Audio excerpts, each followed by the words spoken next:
Important update about YouTube playlists. Hey everyone. We've received many messages asking why our YouTube playlists aren't showing up. Do we create YouTube playlists? Yes, we absolutely do. So why can't you see them? Honestly, we're not sure. We've been in contact with YouTube support for several months now, but we still haven't received a clear answer or solution. After much discussion, our team has decided to take matters into our own hands. We believe the issue might be related to the number of playlists we've created on a single channel, possibly too many. Our solution? We're launching 2 additional YouTube channels, giving us a total of 3. This way, we can organize our audiobooks better and avoid the playlist visibility issue in the future. This change only affects our YouTube audience. If you're a patron supporter, you can still access all our audiobooks by visiting the collection menu on Patreon. Thanks so much for your time and continued support. Happy listening. This made Kaido grind his teeth in extreme fury. He snorted coldly. Then I will kill you until you are afraid, until you stop thinking about it. Faced with Kaido's threat, Yamato would rather die. One day, I will do as I please. 2 more years, and it will be 20 years since what Oden mentioned in his diary.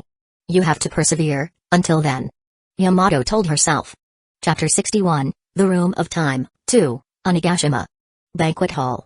Ulti, I said I can eat alone. In one part of the hall, Jigen was drinking and eating with a Tobi Rappo. I told you to call me honey. Arinsu. Ulti suddenly raised her voice, then affectionately finished her sentence. Jigen sighed helplessly amidst the mocking gazes and had no choice but to call her that. Oh. Honey, I can eat alone, later in private, you can feed me as much as you want. Nah.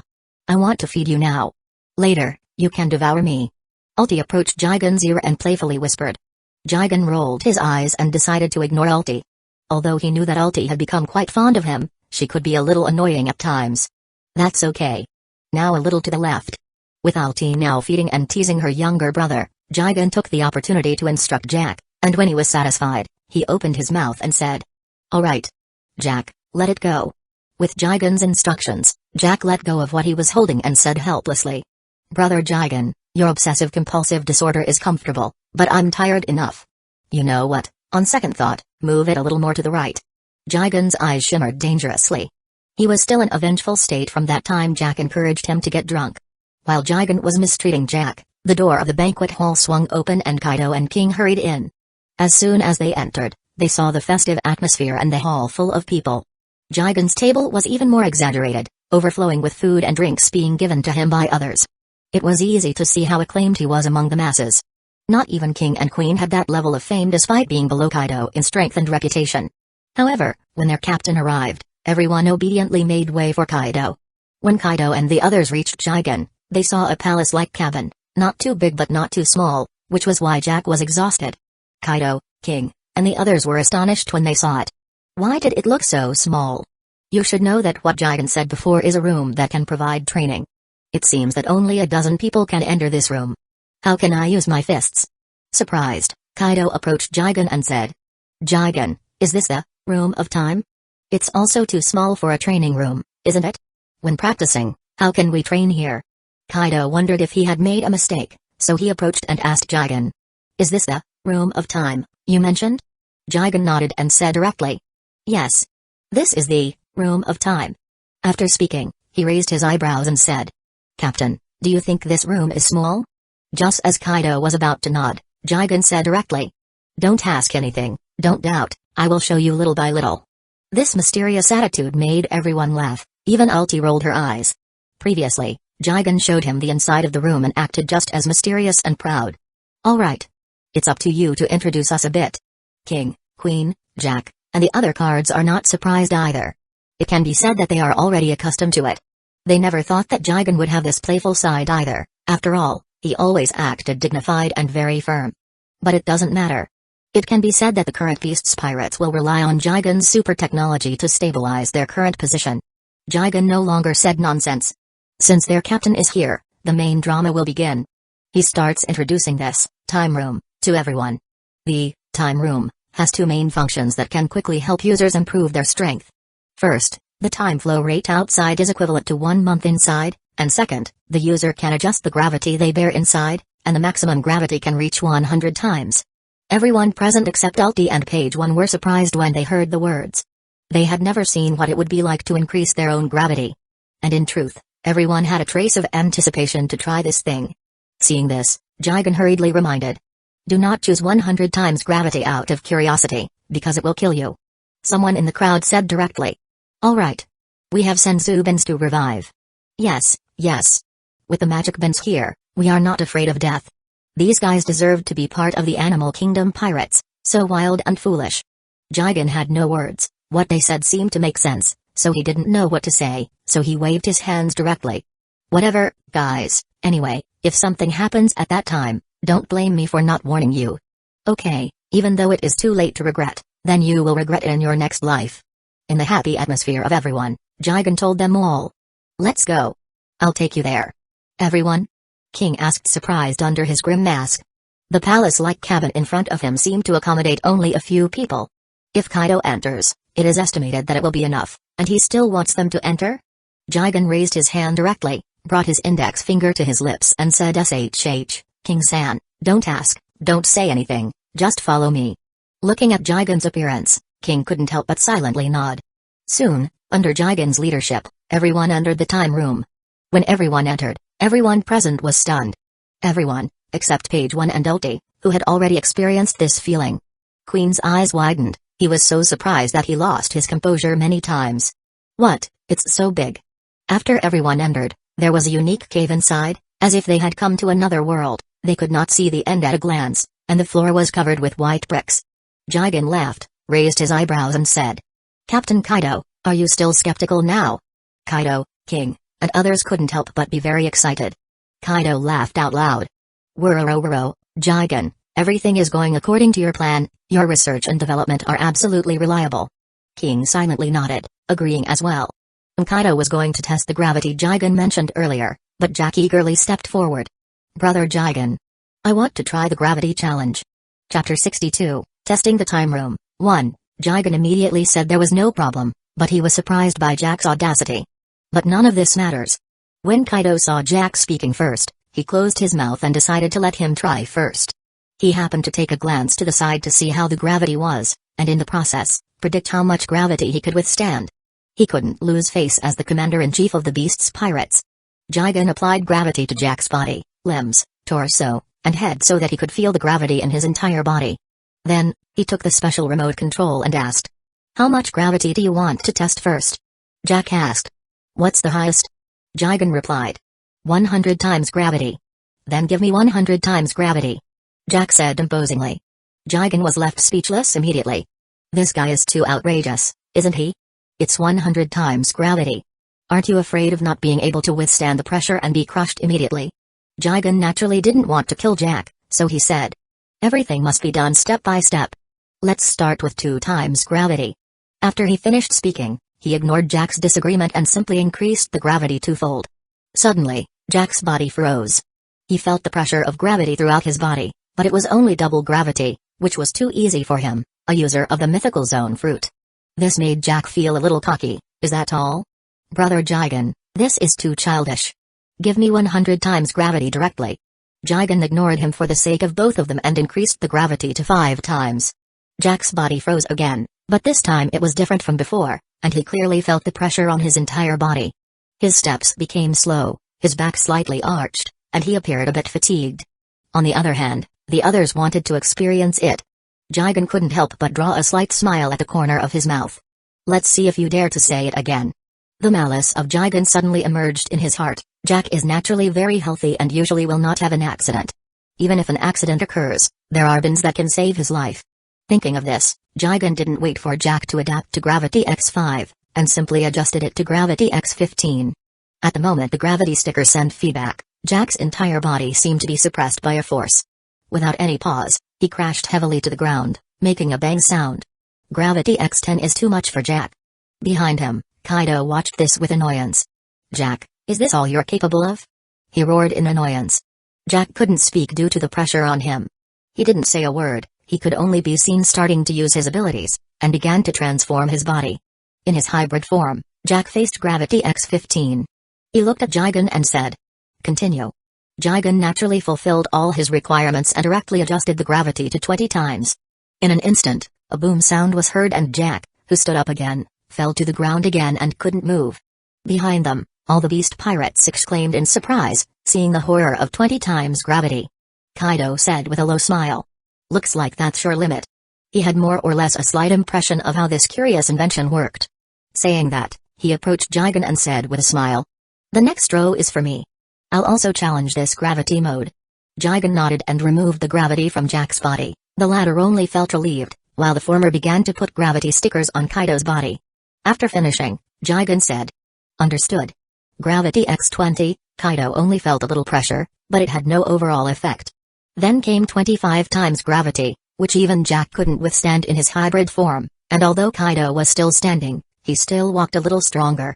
Immediately after challenging the gravity X40, Kaido's body suddenly froze and his knees began to bend, but he gritted his teeth. All the muscles in his body burst out, and the blue veins were extremely swollen, which was clearly visible. He directly transformed into his hybrid form. The beast pirates honored Jigen's new research and development, and immediately challenged gravity out of curiosity. When Jack challenged gravity X20, he lay on the ground like a dead chicken.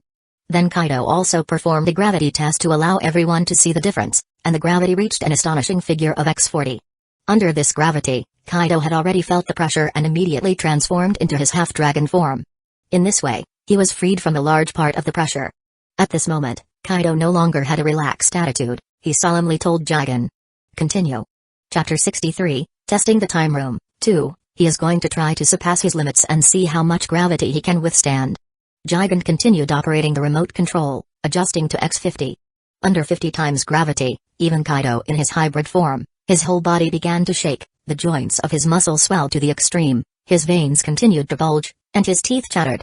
The expressions of everyone around were tense as they looked at their captain.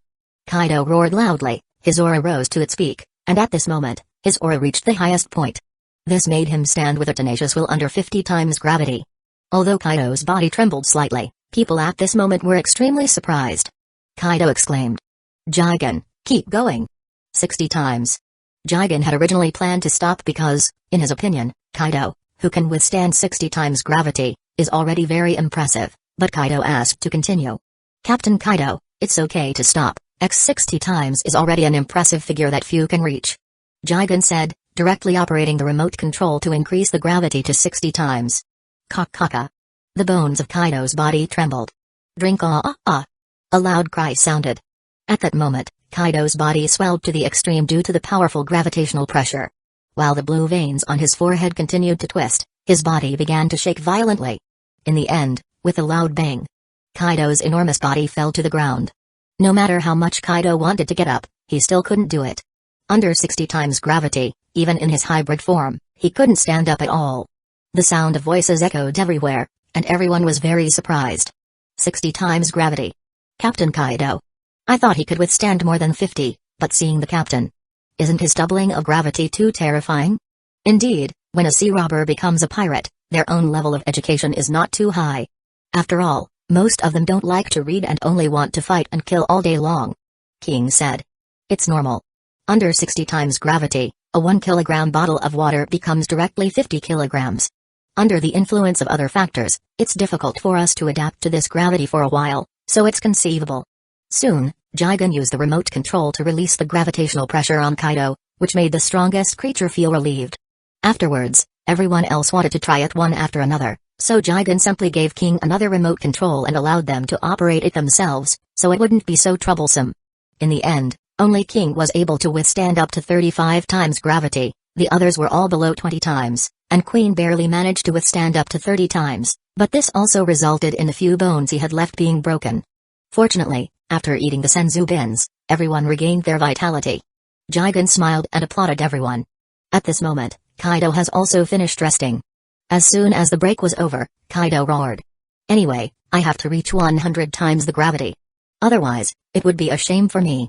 As long as the gravitational force reaches 100 times, my strength can reach a new peak. I never thought I could become stronger at this age. Everyone around him cheered. Everyone wants to break their own limits, even if it's only doubled. That's still something good. Jigen was also infected by this atmosphere, and there was a growing meaning in his heart. Looking at the gravity remote control in his hand, he was eager to try it out. I don't know how much gravity I can withstand. Jigen murmured to himself quietly. Immediately after, he abandoned the idea. He didn't want to embarrass himself in front of so many people. He knew how fierce this invention of his was. Just by seeing Kaido himself only reaching the X60 mark, you could imagine how terrifying this room of time was. Around him, the beast pirates began practicing after trying out the gravity. But in this wild time house, many people were exhausted after a while, but they all also thought of the senzu beans, took one directly, and immediately their spirits revived. This made everyone couldn't help but be surprised. This time room and the senzu beans are a perfect combination. Yes. Every time you push your body to the limit, you can recover by taking a bean. King frowned as he looked at this training method. He looked at Jigen and said, "Aren't you going to stop them?" Jigen was surprised. "Why should I stop them? These beans have a life-saving effect, but now they are used as a drug to restore physical strength." Jigen didn't care at all and took out a storage capsule, pressed it, and threw it forward. With the sound of a bang, white mist appeared and disappeared, and lots of senzu beans appeared in front of him. King's pupils trembled abruptly. This large batch of beans is enough to support everyone's crazy training. King was amazed by this. At that moment, Kaido approached with a loud laugh, raised his chin, and delighted in seeing so many senzu beans. There were about 5,000 of them. Obviously, this quantity is reserved only for the elite of the beast pirates. The others can only recover over time or wait for their monthly share of beans. As everyone was training at full speed, soon everyone had been practicing in the time room for a day. Then they learned that only half an hour had passed in the outside world, which surprised the crowd. It really changed the flow of time. "Brother Jigen, are you creating a legend?" Queen exclaimed again and again. "Yes. It's truly impressive." King was also generous with praise. Despite being very proud, he recognized when someone did a good job.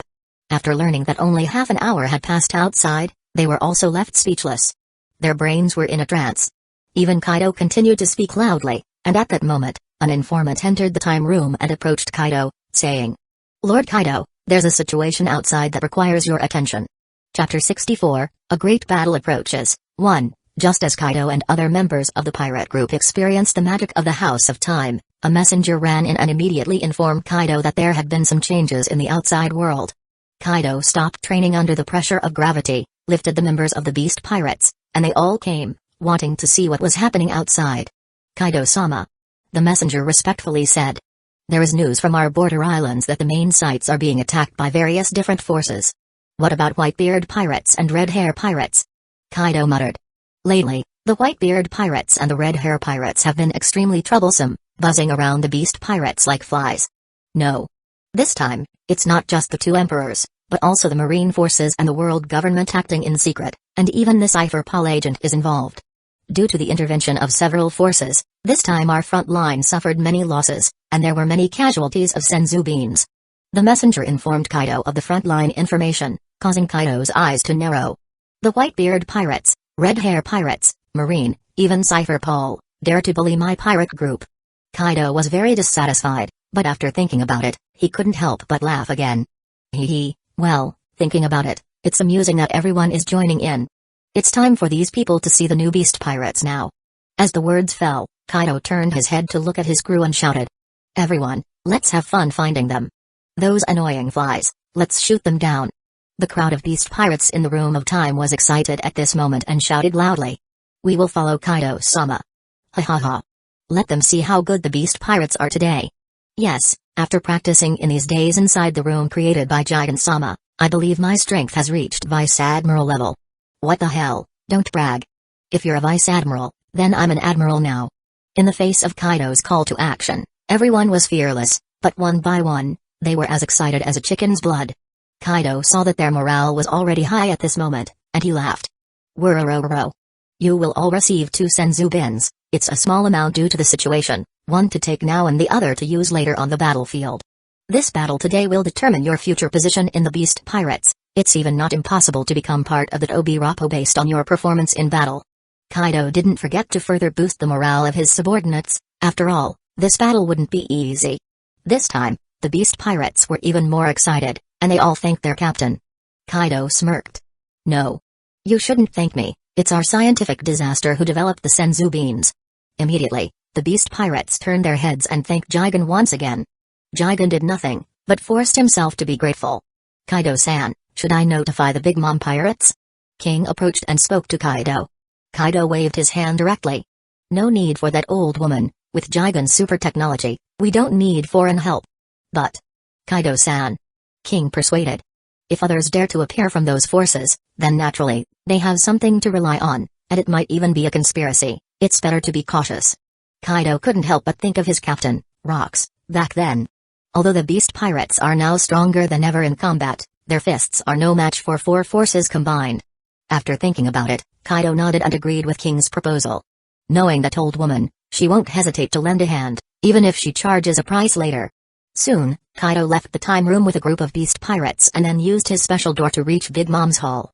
The door appeared again in Big Mom's main hall, which left all the servants and children of the Big Mom pirates stunned for a moment, and then they realized that it was the magic door of the beast pirates. When Big Mom, sitting at the top, saw that Kaido arrived at her place without greeting her again, she couldn't help but become furious. Kaido, you're really annoying. Although we're in a cooperative relationship now, this is my territory. This is blatant provocation. Big Mom feels that there's no sense of security at all. But putting that aside, she's more curious about what this old, stubborn companion of hers wants. Although the two are cooperating, this is completely disrespectful. Kaido ignored Linlin's anger and directly greeted her with a hand. Linlin, why be mad? I'll compensate you with 10 bins for the trouble. Kaido acted like a rich young generation. But unexpectedly, as soon as Linlin heard Kaido talking about the Senzu bins, her anger turned into joy and she didn't need to make a transition at all. She laughed and said, Kaido, welcome, it's been such a long time, you can come to us more when you have time in the future. Big Mom also cooperated. Linlin's face-changing drama was directly silent. This simply isn't too realistic. Kaido has known Big Mom for many years, so he didn't find it strange and said directly. Alright, Linlin, I won't beat around the bush with you, this time I'm here to meet you. He briefly introduced the purpose of coming here this time. Chapter 65, The Great Battle Approaches, 2. When Big Mom heard the words, she immediately became sad and waved her hand to refuse, saying, Kaido, this is a family matter. Our pirate group doesn't want to get involved. Kaido said solemnly. Old hag, I remind you of our agreement when you wanted to obtain Senzu beans. Although I can't force you, this time we may need your help. We'll give you 100 Senzu beans and 10 universal capsules. Just now, Kaido and King have already discussed the price to be paid to Big Mom's pirates this time. Big Mom let out a low laugh and wanted to say something, but Kaido interrupted. Linlin, if you want to say something, then just turn your head and leave. You won't get anything more from me. By the way, hurry up and pay what you haven't paid before, the other 500 million Baileys. Originally, Big Mom did intend to negotiate a magic door, but now, there is absolutely no way.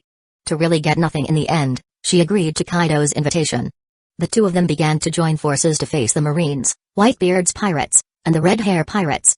Onigashima, Banquet Hall. After Kaido led the crowd to leave, everything was unusually quiet. Jigen chose not to join in the fun this time because this battle involved multiple forces and was very dangerous. His strength was not enough, and now he was barely at the level of a vice admiral. And now that Ulti and Page 1 were getting ready for battle, he had no intention of bothering them. Especially Ulti, who gets extremely irritable on the eve of every battle. Jigen hummed a little song with a very relaxed expression. He planned to return to the laboratory to continue with new research and developments. After completing the time room, something new appeared in the technology system. And at this moment, Yamato unexpectedly appeared and stopped Jigen, saying, Jigen. Jigen gave a huh? And turned to look at Yamato, indicating that he had something to do. Yamato looked at Jigen, and the two stared at each other. I didn't pay much attention to your technology before, but today I realized how terrifying your technology is. Jigen touched his nose and smiled. Thank you. He knew that Yamato managed to figure out the magic of the time room. Although it was a pity that she didn't experience it. He was really curious about how much the daughter of Kaido, the only person who carries the same lineage as him, can endure. There was no smile on Yamato's beautiful face. I don't understand, why don't you leave the beast's pirates, this place as a prison? With your technology, you can thrive no matter where you go. Why stay in this place where you can't see a ray of sunshine? Jigen did not expect Yamato to stop him to say this. But he didn't think for long and said directly. Because Kaido saved me. Jigen denied it himself once again, and outlined the corners of his mouth, looked at Yamato, and said, Yamato, do you believe in destiny, right? Yamato frowned, not knowing what Jigen meant. She naturally believed in destiny, otherwise, she wouldn't have been waiting for the arrival of the 20-year period mentioned in Odin's journal. Since you believe in destiny, joining the beast's pirates was actually a twist of fate. When I was on an island, I would definitely die if I stayed there, and at that moment, your father appeared. This is the destiny you admire, and I'm just following my own destiny.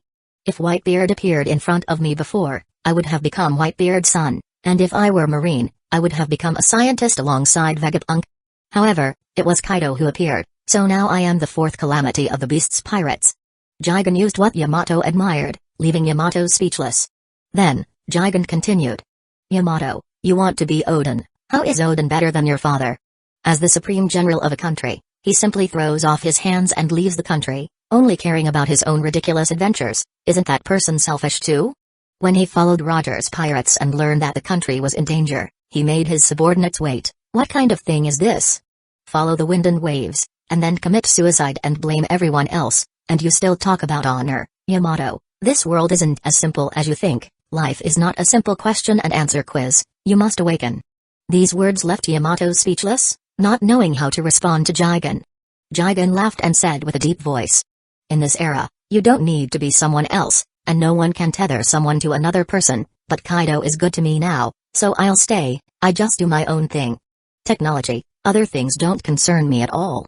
You, Yamato, as Odin, still don't even know where you are. Yamato was completely speechless. She was silent and didn't know what to say. After some time, she hesitated to put on the mask in her hand, but at this moment, there seemed to be some kind of magic. She couldn't put on this mask. For a while, Yamato was enveloped in her own ideological struggle. At that moment, Kaido was joining forces with Big Mom to reach the front. Whitebeard, you dare to appear even after being defeated? Kaido said arrogantly when he saw his other old companion. Kaido, who's the loser this time? Whitebeard threw the challenge right back at Kaido. Whitebeard's pirates stole many Senzubins this time, and Whitebeard is not afraid to get hurt now. At this moment, Whitebeard was a little excited. This time, he could also attack without scruples. Thinking about that feeling, Whitebeard wanted to laugh out loud. Big Mom directly told Kaido to stop talking nonsense. Newgate, you've been sitting on the throne for many years, it's time to step down. Soon, the two sides fiercely fought each other, whether it was Whitebeard and his trusted men, or Kaido and all the capable people under his command, they were all in danger of death. This kind of battlefield is about who has more Senzubins, and whoever doesn't have enough pins will fall first. Chapter 66, Terrifying Collision. 1. Whitebeard withstands the attacks from Kaido and Big Mom, and the destructive power of his devil fruit is unleashed wildly, turning the entire battlefield into a terrible prison. It must be said that Whitebeard's devil fruit is stronger than Big Mom's soul fruit and Kaido's devil fruit. It represents an earthquake and a tsunami. It can also break space apart. Undoubtedly, a terrifying power for anyone who can master this ability. Whitebeard directly pulls out his weapon, and the huge terrifying wave is like a giant hand striking towards Kaido and Big Mom. Kaido and Big Mom directly use the combined attack technique Hawkeye to counter Whitebeard. On the other side, the Red Hair Pirates, King, and Katakuri also lead a group of capable individuals to deal with these types of opponents. Shanks looks at King and Katakuri and says softly, "Deckman, we are truly underestimated, they even sent an assistant to challenge us." The long sword at King's waist is unsheathed, aimed at the Red Hair Pirates, and he solemnly says, "We are enough to deal with you." Katakuri also takes out his trident, ready to confront the Red Hair Pirates. Then Beckman notices that King and the others are using the magic door and instantly becomes delighted. He quickly whispers to his captain, "Shanks, the magic door we've been thinking about before, it seems to have appeared. This way, this guy should still have the storage capsule with him." This piques Shanks' interest involuntarily, and he becomes very excited. They had gotten a lot of clues before, but they never found the whereabouts of the magic door and the universal capsule. Now it seems that these super technologies are in the hands of the Beast Pirates group, and this is their chance to seize them. To snatch these super technologies, Shanks takes the lead and leads a group of his crew to attack King, Katakuri, and their pirate fleets. The battle between the two sides is about to erupt. Unexpectedly, the Marines summon the 7 warlords of the seas, something that neither Kaido nor Big Mom expected. This time, they admit that the world government has come all out. Only the sacred horses were missing. The 7 warlords of the seas appeared here this time. Indeed, the Marines really pressured them to attend this battle, especially Hancock. Knowing that Amazon Lily is her Achilles heel, the Marines successfully recruited her. The ones tasked with entertaining these guys were Queen, with all the members of the Obirapo and a large portion of Big Mom's children. They all formed a team, including Gecko Moria, Hancock, Mohawk, as well as Kuma. Everyone was surprised after seeing the magic door. "What is this door?" Moria was a bit confused. After being defeated by the Straw Hat crew and Thriller Bark, his sources could only rely on the newspaper, and the newspaper didn't mention that the beast pirates had such an abnormal door. Kuma's information network is very broad, he says in a deep voice. This should be the arbitrary door. Before, Kaido used this door to destroy Whitebeard's pirate's base and used it again to steal the celestial gold. And since the magic door has appeared, it means that it is very likely the other party has a storage capsule with them. When everyone heard Kuma's information, their faces were full of surprise and their hearts were also filled with excitement. Everyone wanted these super technologies. Mihawk didn't say a word, he took the first shot and it was a powerful strike against the opponent. He is very interested in the magic door. If he can get it, will he still need to rely on a raft to travel in the future? Go wherever you want. Moria has a strong assistant at the moment, and his heart is too excited. He also launched an attack. He intends to pay the old and new grudges together. Before entering the new world, Moria's pirates were destroyed by Kaido's beast pirates. Queen and Smoothie, along with their troops, also attacked one after another, and both sides started a war. The battlefield is divided into several areas, and the last area is Jack and Cracker. At this moment, there were still 4 generals under Big Mom's command. Jack and the others faced Akainu and planned to use their numbers to entertain him. Akainu's face was hidden under the brim of his hat, his head was tilted, and he was biting a cigar. He said in a deep voice, "The Beast Pirates and Big Mom Pirates joined forces, they really are going to cause trouble to the world." Originally, the Marines had been losing all the time recently, so Akainu was very dissatisfied with the Beast Pirates, but now, seeing the Beast Pirates doing something again and forming a cooperation with Big Mom, it made Akainu even more unhappy. Lava flowed from both of Akainu's arms. "This time, I will not only obtain super technology, but I will also keep them here forever." Akainu raised his head, flames in his eyes, and immediately used Meteor Volcano. Which was a move that filled the entire map from the beginning. Jack does not fall behind and rushes directly towards Akainu. "Akainu, let me see what you're capable of." The battle broke out on the front line, which can be considered as the biggest battle in the past 10 years. Basically, the world's best forces are participating in this battle. On the distant Ghost Island within the Beast Pirates, Jigen continues discussing about Odin with Yamato.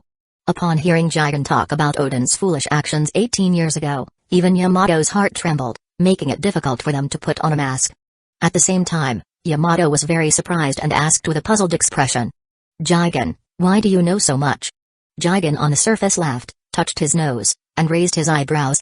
"Even I have created technologies involving space and time, and you're asking me about history?" Yamato was speechless once again, as if what he said made a lot of sense. Just when Yamato didn't know what to do now, Jigen's Dendenmashi rang. Jigen quickly answered. Kaido's voice came through the mic. "Jigen, open the magic door." Jigen was surprised. "Are they finished so soon?" "Quick. It's been a day and a night, you know," Kaido said directly. Jigen was surprised, he really didn't expect that he spoke with Yamato for a day and a night. Jigen himself was speechless and hurriedly opened the magic door. As soon as the door opened, Kaido and the others appeared in front of the magic door, and the land beneath their feet had been reduced to ruins. Kaido smiled proudly as he saw Jigen. "Wuro, how is it? We, the Beast Pirates, have defeated the Whitebeard Pirates once again. The world's #1 pirates truly live up to their name." As he spoke, he swallowed a bean, and all his wounds healed instantly, and his energy was extremely full. The other members also took a bean and returned to their prosperous state. Big Mom and the members under her command were also impressed by the incredible scene. When everyone took the beans, they were filled with energy. If it weren't for everyone's tattered clothes, no one would imagine that they had just fought in a war. Chapter 67, Terrifying Collision, 2. Kaido teamed up with Big Mom, and obviously their supply of Senzubans was much more abundant than Whitebeard's and anyone else's, which allowed them to humiliate the old man once again. Just as Kaido and the others were praising Jigen's technology, another Dendenmashi rang. They also contacted Jigen to open the door. Jigen decisively opened the door as well. This time, it was King and Kotaku who went through it. They don't have the smiles on their faces like Kaido and Big Mom. Just hear King's deep voice, "We lost against the Straw Hat Pirates." Katakuri was also helpless. Now that Guy has regained his arm, he's more dangerous than ever. He's still extremely sharp, and his Conqueror's Haki is simply a pressure release. So we can only retreat first. Everyone didn't blame them either. From Kaido's point of view, this was really normal. After all, how could it be so simple for someone in the same position as him to lose to a bunch of brats? As for Queen, although they said they won, they lost a lot of beans, fortunately only Mihawk and Kuma. Everyone counted their losses this time, and soon King found something wrong. He frowned and said, "Why haven't we heard any news from Jack yet?" It was only then that everyone remembered that Jack and Cracker, who had gone to attack Akainu, hadn't heard any news until now. Kaido said. Just contact Jack directly. That's right. I think they must be having a good time, ha ha ha, mama. Mama. Big Mom laughed. It must be said that they think too highly of themselves to think that they even managed to entertain Akainu, known as the fiercest admiral. There are bins over Jack and his troops, as well as Cracker, and everyone generally thinks that there shouldn't be any accidents, and that they are simply immune to death. King nodded and then directly contacted Jack with the Den Den Mushi. Soon, the other side answered the call and everyone felt relieved. It seemed that there was nothing to worry about. However, when the voice from the other side came, everyone's relieved hearts suddenly sank. Hello, how are you, Kaido, Big Mom? The faces of Kaido and Big Mom fell. This voice. Katakuri's pupils directly shrank. The voice was extremely familiar to them. After all, it was the Marine who has caused them the most trouble because of his belligerence. Akainu. Others who heard it also exclaimed in surprise. Hee, oh? It's really an honor, I didn't expect you to recognize me. Akainu smiled softly, venting all the anger he has been feeling so far due to the constant losses of the Marines against these two Emperor's regiments. Akainu, where do you have them? Kaido grabbed the Den Den Mushi and confronted Akainu face to face. Haha. Akainu, on the other side, chuckled again. Those two are too naive, they are just reckless men, and they don't have any combat power at all. They really underestimate me to think that they can escape from my grasp. Akainu continued ridiculing. We played a little trick and I defeated them so easily that they didn't even have time to recover with that strange bean. In the battle just now, generals like Jack and Cracker only needed to hold off the Marines at first, but Jack was too reckless, and immediately flew into a rage after a few words from Akainu. Wanting to rely on the Senzu bins, and consume Akainu to death. However, the Marines didn't reason with him at all, and after Akainu completely provoked Jack and the others, Aokiji and Kizaru appeared. The Marines sent the three admirals. Under the attack of the three, Jack and Cracker were completely crushed even when they had bins, and there was no room for counterattack at all, let alone eating them, with Kizaru leading the charge. Finally, they were taken by the three, and everything they carried was confiscated. Akainu's behavior made Kaido and Big Mom extremely annoyed. You. Don't you? Is this what you call justice? Big Mom shouted. Forget it, Linlin, they have always been like this. Kaido was not surprised at all. There is nothing insidious in a war that is not insidious. Only the one who withstands until the end is the winner. Akainu was extremely proud of this plan, after all, it was his. You can get them back, you just have to surrender a magic door and several batches of universal capsules and Senzu beans. Akainu said in his usual voice. Big Mom simply screamed, then turned her head to Kaido and said. Kaido, open the door, let's fight those Marine bastards. Kaido was also angry in his heart, so he planned to respond to Big Mom. Everyone is ready to fight again, this time we will sweep Marine to the ground. Don't get excited, Captain Kaido. Kaido was furious in his heart, and when he heard this, he wanted to scold the speaker, but after seeing Jigen speaking, he couldn't help but stop. Captain Kaido. Jigen continued. I have a better plan. Of course, this plan will delay the rescue for a while. Once my new invention is ready, it will not be too late to rescue Jack. Besides, think about it, do you think the Marines won't be prepared when you arrive? It could be a trap set by that guy Sengoku. Jigen whispered low so as not to alert Akainu who was still connected to the call. As soon as everyone heard Jigen's plot, they immediately became interested because of the new invention he mentioned. Kaido hung up the phone directly so that they wouldn't hear the content of the next conversation. On the other side, Akainu originally wanted to provoke Kaido and Big Mom, but he didn't expect them to hang up directly. These two bastards. Akainu gritted his teeth. They don't want to rescue their subordinates, yet they dare to hang up. Akainu was extremely furious. On the other hand, Aokiji and Kizaru were also a bit surprised, not understanding why Kaido hung up the phone. On the other hand, in the banquet hall of Onigashima. After hanging up, Kaido couldn't wait to ask Jigen. Jigen, what new invention is it this time? The others present also awaited Jigen's response, eager to know what the new invention would be this time. Jigen laughed and said. Air cannon. Air cannon? Air cannon? There was a murmur of incomprehensible voices everywhere. Everyone didn't understand. Jigen didn't mind and explained. This is a weapon technology, a super weapon several times stronger, even an ordinary person, with this thing, can have a strong attacking power. The eyes of everyone lit up when they heard it. That means this thing can enhance combat effectiveness regardless of its bearer. As expected of the scientific disaster.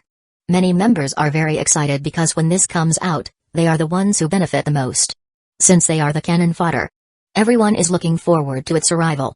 Chapter 68. Big Mom finally obtains the magic door, but after Jigen mentioned the cost of the air cannon, Kaido was astonished. The cost of the air cannon is 100 million baileys. When Jigen developed the time room, basically all the money was invested in it. A penny defeats a hero.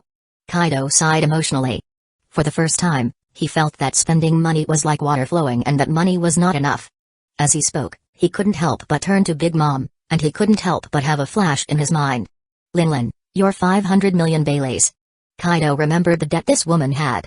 However, Big Mom was straightforward, there's no money. Kaido was so angry that he clenched his teeth, while Big Mom calmly said, Kaido, we agreed that this payment could be delayed for 1 or 2 months. Kaido immediately became downcast. If he had known this, he would not have made this verbal agreement with her, but after thinking about it, he sighed and said, Then, Linlin, we, the Beast Pirates, will sell you another batch of fairy beans. Don't you have money? Big Mom's eyes immediately lit up and then she nodded repeatedly. Of course, I will buy as many as you sell. Around them, the Beast Pirates and the Big Mom Pirates fell silent. Even Jigen didn't know what to complain about for a while. Big Mom is naturally willing to pay this amount of money. The more beans, the better. As for Kaido's 500 million baileys, she can postpone it as long as she can, and then she will fight for her own benefits first. Oh, by the way, Kaido, since the brat has a new invention, you, the Beast Pirates, must be short on money, right? Big Mom looked significantly at Kaido. He immediately said, Kaido, in that case, are you willing to sell the magic door? I am willing to buy it at a high price. Big Mom is very persistent, after all, this is really something good. Kaido thought for a moment and said, Linlin, only for this collaboration, I will sell you an arbitrary door. Big Mom immediately became excited. She had been coveting the arbitrary door for a long time, and now she finally got this rare opportunity. Kaido, how much do you ask for? Tell me straight. She asked. Kaido couldn't help but look at Jigen. This is his research and development, and Kaido respects Jigen's wishes. Jigen directly stated, 2 billion baileys. This is room for Big Mom to negotiate, but Jigen didn't expect her to be extremely straightforward. No problem, Jigen, 2 billion is 2 billion, I want this door.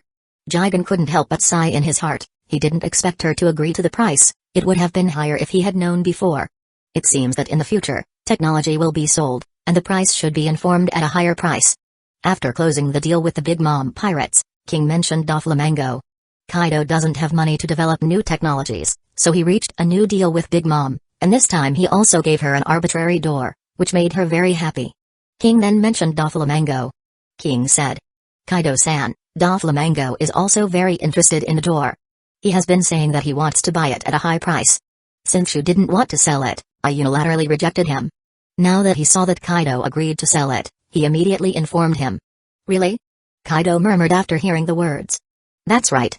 He has operated the underground market for so many years, and almost all the weapons in the world have passed through his hands. He is also a wealthy man. Kaido-san, if you still need funds, you can consider selling it to him. Kaido didn't respond, but he pondered for a moment and then looked at Jigen. He solemnly said, Jigen, what do you think?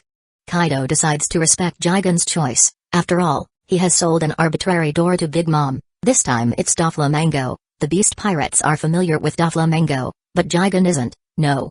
Kaido feels that Jigen doesn't know Doflamingo at all. After all, he hasn't seen him. Therefore, Kaido asked for his opinion. This invention was invented by him and naturally they should respect whether he is willing or not. Jigen, naturally, knows Doflamingo and is quite familiar with him. After all, Doflamingo is also a very peculiar villain. Captain Kaido, I am also a scientist. I will help you develop technology. Other matters, if you decide, I won't say anything. Jigen said. This can be considered as giving face to Kaido, knowing that Big Mom is present now, so it will make Kaido very happy with his face-to-face behavior. Indeed, after Jigen said that these things were left to Kaido's decision, Kaido's mouth twisted and he laughed. You are really becoming more and more likable, Wuro. After finishing speaking, Kaido looked at King and said, sell it. Contact Joker and let him make an offer first to see how much he's willing to pay. If it's less than Linlin, reject it immediately.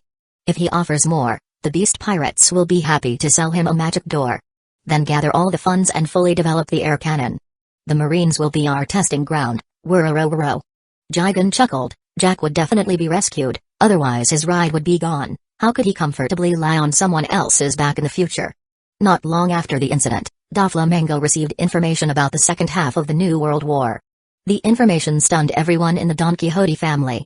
Kaido and Big Mom have joined forces? Pika exclaimed in a sharp voice. This is a major event for the two emperors to join forces. They didn't have any news about it. They didn't realize it until the incident was over. After being stunned at first, Doflamingo quickly regained his senses. There's nothing to be surprised about. It's estimated that Kaido used that door to contact her. Obviously, there won't be any news about such a connection. Chapter 69, Dealing with Joker. That invention is truly terrifying. It can hide the plans of the Beast's pirates in the shadows. It's difficult to have the power to detect in advance what they will do. However, this also leads to a problem, namely, the current Beast's pirates have become the target of public criticism.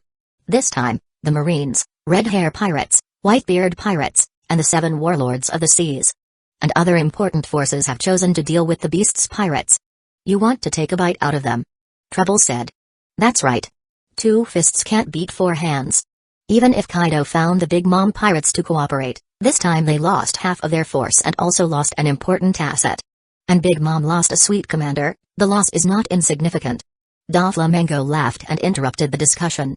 Anyway, the turmoil in the New World has just begun, and there will only be more in the future. Even if other forces don't seek trouble, with Kaido's character, he won't let this disgrace slide. The great storm of this era is about to strike. Doflamingo smiled. It's faster than I thought. Doffy, what are your next plans? I'm afraid if you continue like this, the Marines will recruit the combat power of the 7 Warlords of the Seas again, so we must be on Kaido's hostile side. Trouble said. Doflamingo contemplated, and after a while, he said. Anyway, we should try to obtain some technology from the Beast's pirates as soon as possible, preferably an arbitrary door, which will have a great impact on the upcoming deployment of assistance for our family. Ah. It's a pity that the Beast's pirates don't want to sell any doors, which gives Doflamingo a headache. Even Senzubins and universal capsules would be fine, at least they would be of great help to his family. Just as Doflamingo was thinking about this, the Den Den Mushi suddenly rang. After looking at it, Doflamingo was slightly surprised that King took the initiative to contact him. However, he couldn't help but smile at the corner of his mouth. It seems that this battle has caused the Beast's pirates to continue replenishing their combat power.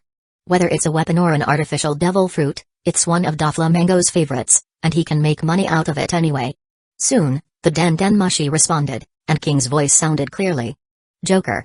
King's voice was somewhat low, which made Doflamingo frown slightly. With this situation, something else should happen. Just as Doflamingo was thinking about it, King on the other side continued. I just wanted to confirm if you are really willing to buy our technology. After Doffy heard the words, he was stunned for a moment. He didn't understand why King suddenly mentioned this. Didn't he hear them reject it before? King didn't say much nonsense and continued directly. We, the Beast's pirates, can sell you the Senzubins and the universal capsules. Doffy was filled with joy instantly and quickly said. What about the arbitrary door? Although these are good, it must be said that what Doflamingo desires most right now is the arbitrary door. This artifact that can go anywhere, at any time. It can completely avoid the traps set by the major forces around him. And after having this, is he still afraid of being pursued by Vice Admiral Tsuru and Cypher Paul personnel? The door will not be exchanged for the moment. It depends on your performance in tracking, Joker.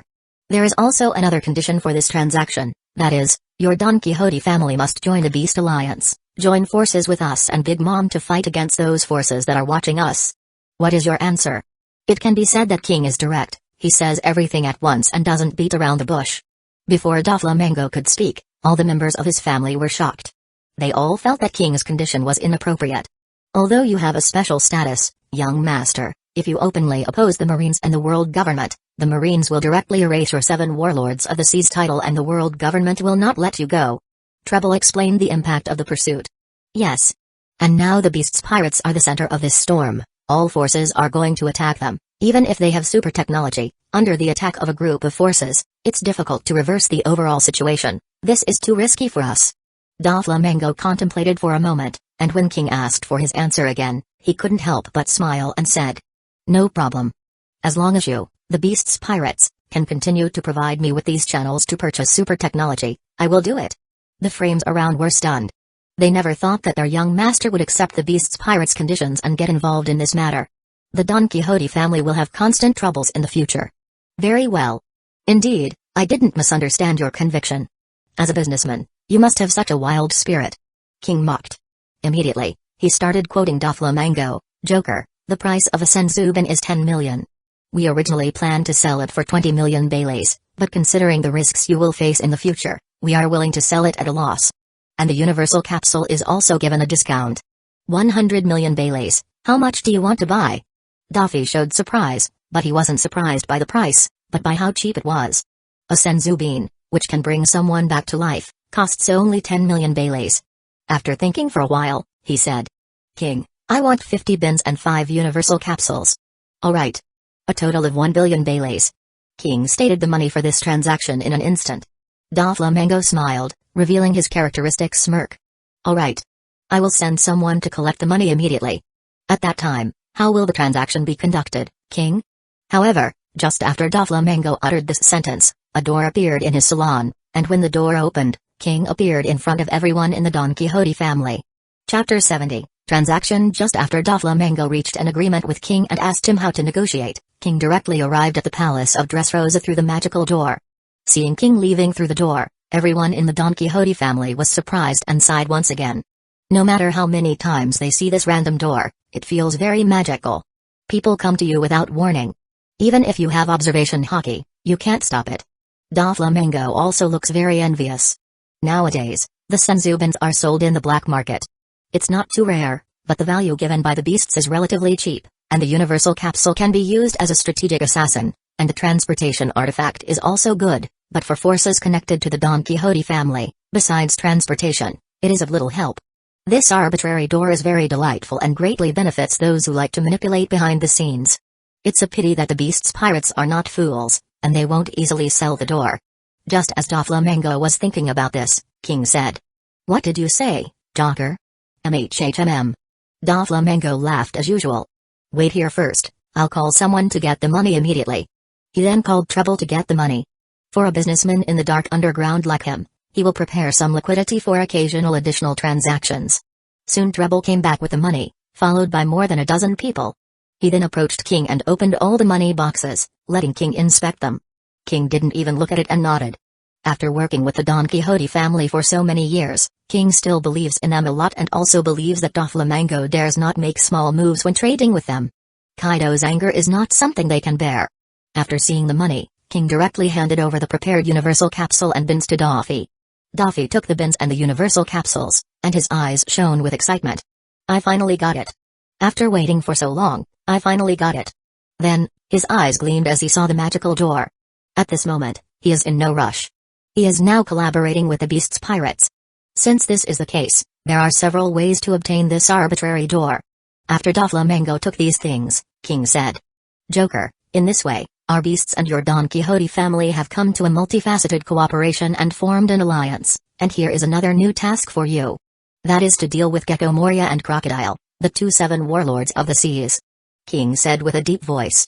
After Brother Ming heard the words, he immediately said that there was no problem.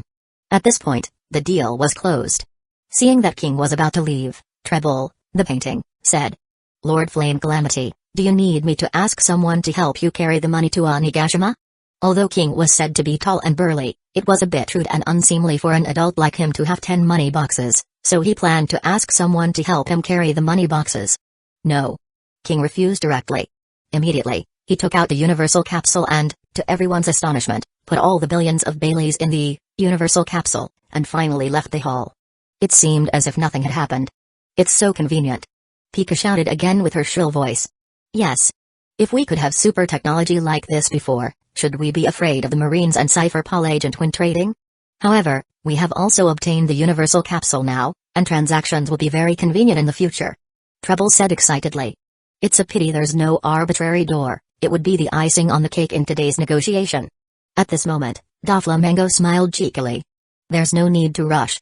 Presumably, as long as we complete the Beast Pirates' task of dealing with the 2-7 warlords of the seas this time, we will have the conditions to negotiate with Kaido, and it is not impossible to obtain a door at that time. Everyone also felt that their young master was right. As long as their own and others' worth was reflected in front of Kaido, it was not impossible to loosen the unattainable restriction to improve their allies' combat power. Stop thinking about this. Everyone couldn't help but look at the super technology they obtained this time. Doflamingo made a distribution of beans, then took out one more and handed it to an important subordinate and especially his family member, saying, "This bin is more for you, use it for your wife." Senor Pink was astonished. He couldn't believe that his young master would even think about his wife. Doflamingo still places great importance on his family members, but they are hidden beneath his brutal and mad appearance. Senor Pink smiled ironically. He chose not to take the bean, but rather returned it and said solemnly, "Young master, it's not necessary. My wife is severely vegetative. In fact, I'm afraid this won't work at all. Don't waste it." Doflamingo simply thought he was talking nonsense. You should know that it can even regenerate Zephyr's broken arm, nerves, tissues, bones, etc. are all regenerated. What about merely vegetative people? Stop saying nonsense and take it. Chapter 71, The Surprise of Senor Pink. After speaking, Doflamingo sent someone to the hospital where his subordinate's wife was. Soon, they brought the wife. Seeing her with open eyes but a lifeless and motionless expression, the hearts of many felt tight for a moment. Especially Baby Five's heart. Could it be useful? Doflamingo handed the Senzubin to Senor Pink. He no longer hesitated. Since his young master had given it to him, there was no need to continue avoiding it.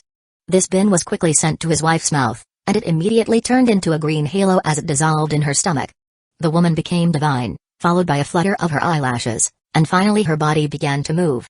"She's moving!"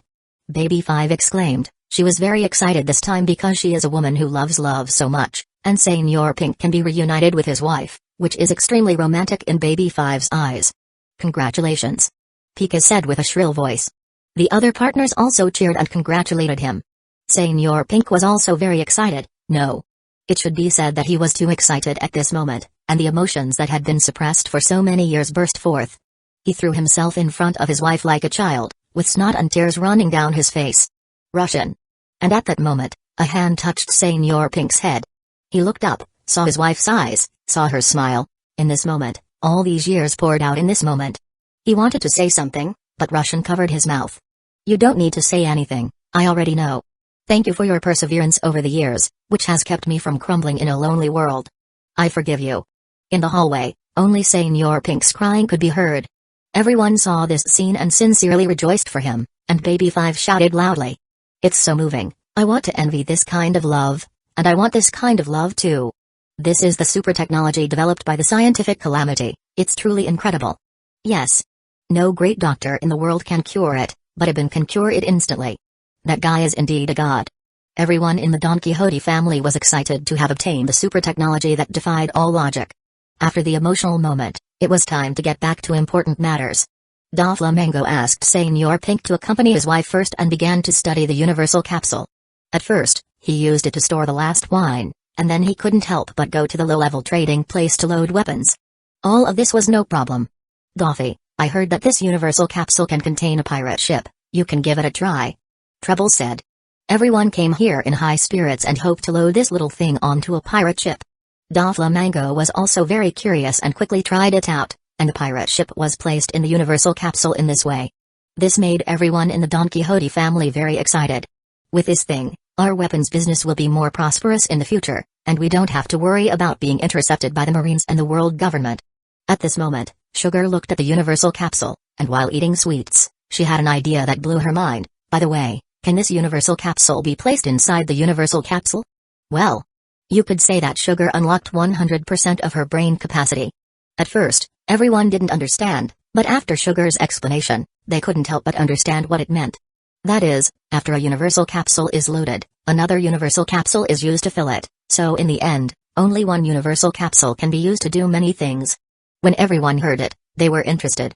Doflamingo decided to try it. If it worked, it would make the universal capsule more convenient.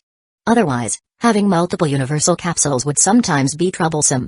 However, after he tried it, he discovered that this method wouldn't work at all, and the universal capsule couldn't be loaded into another universal capsule.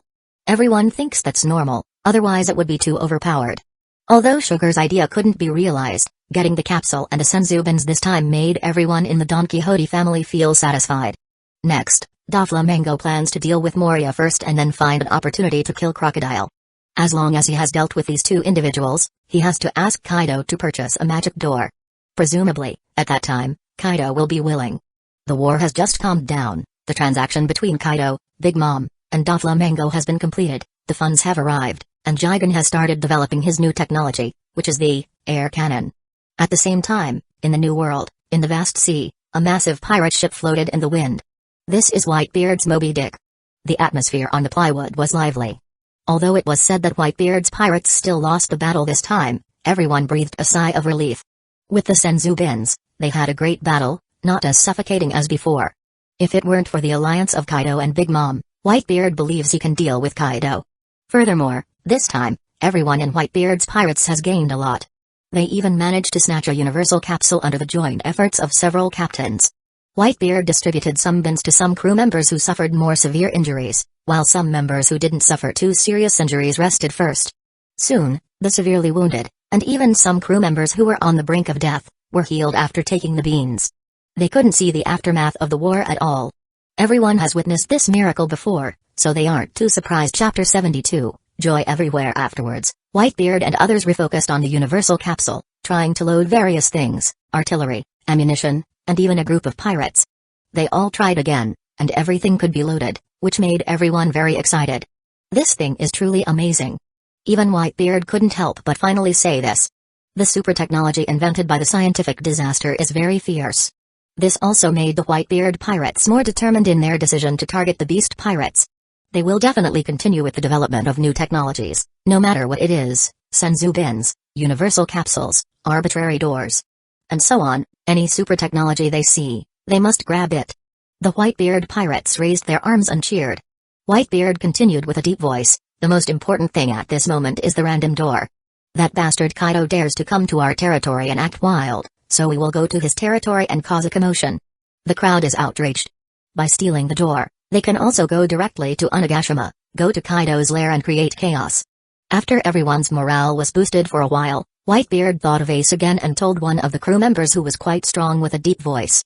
Take these senzu bins to find Ace and give them to him. The crew member did not evade and took the bins from his captain. Whitebeard thought again about Akagami's letter, reminding him of Ace. Teach has been hiding, and it's not as simple as it seems. This made Whitebeard ponder for a moment.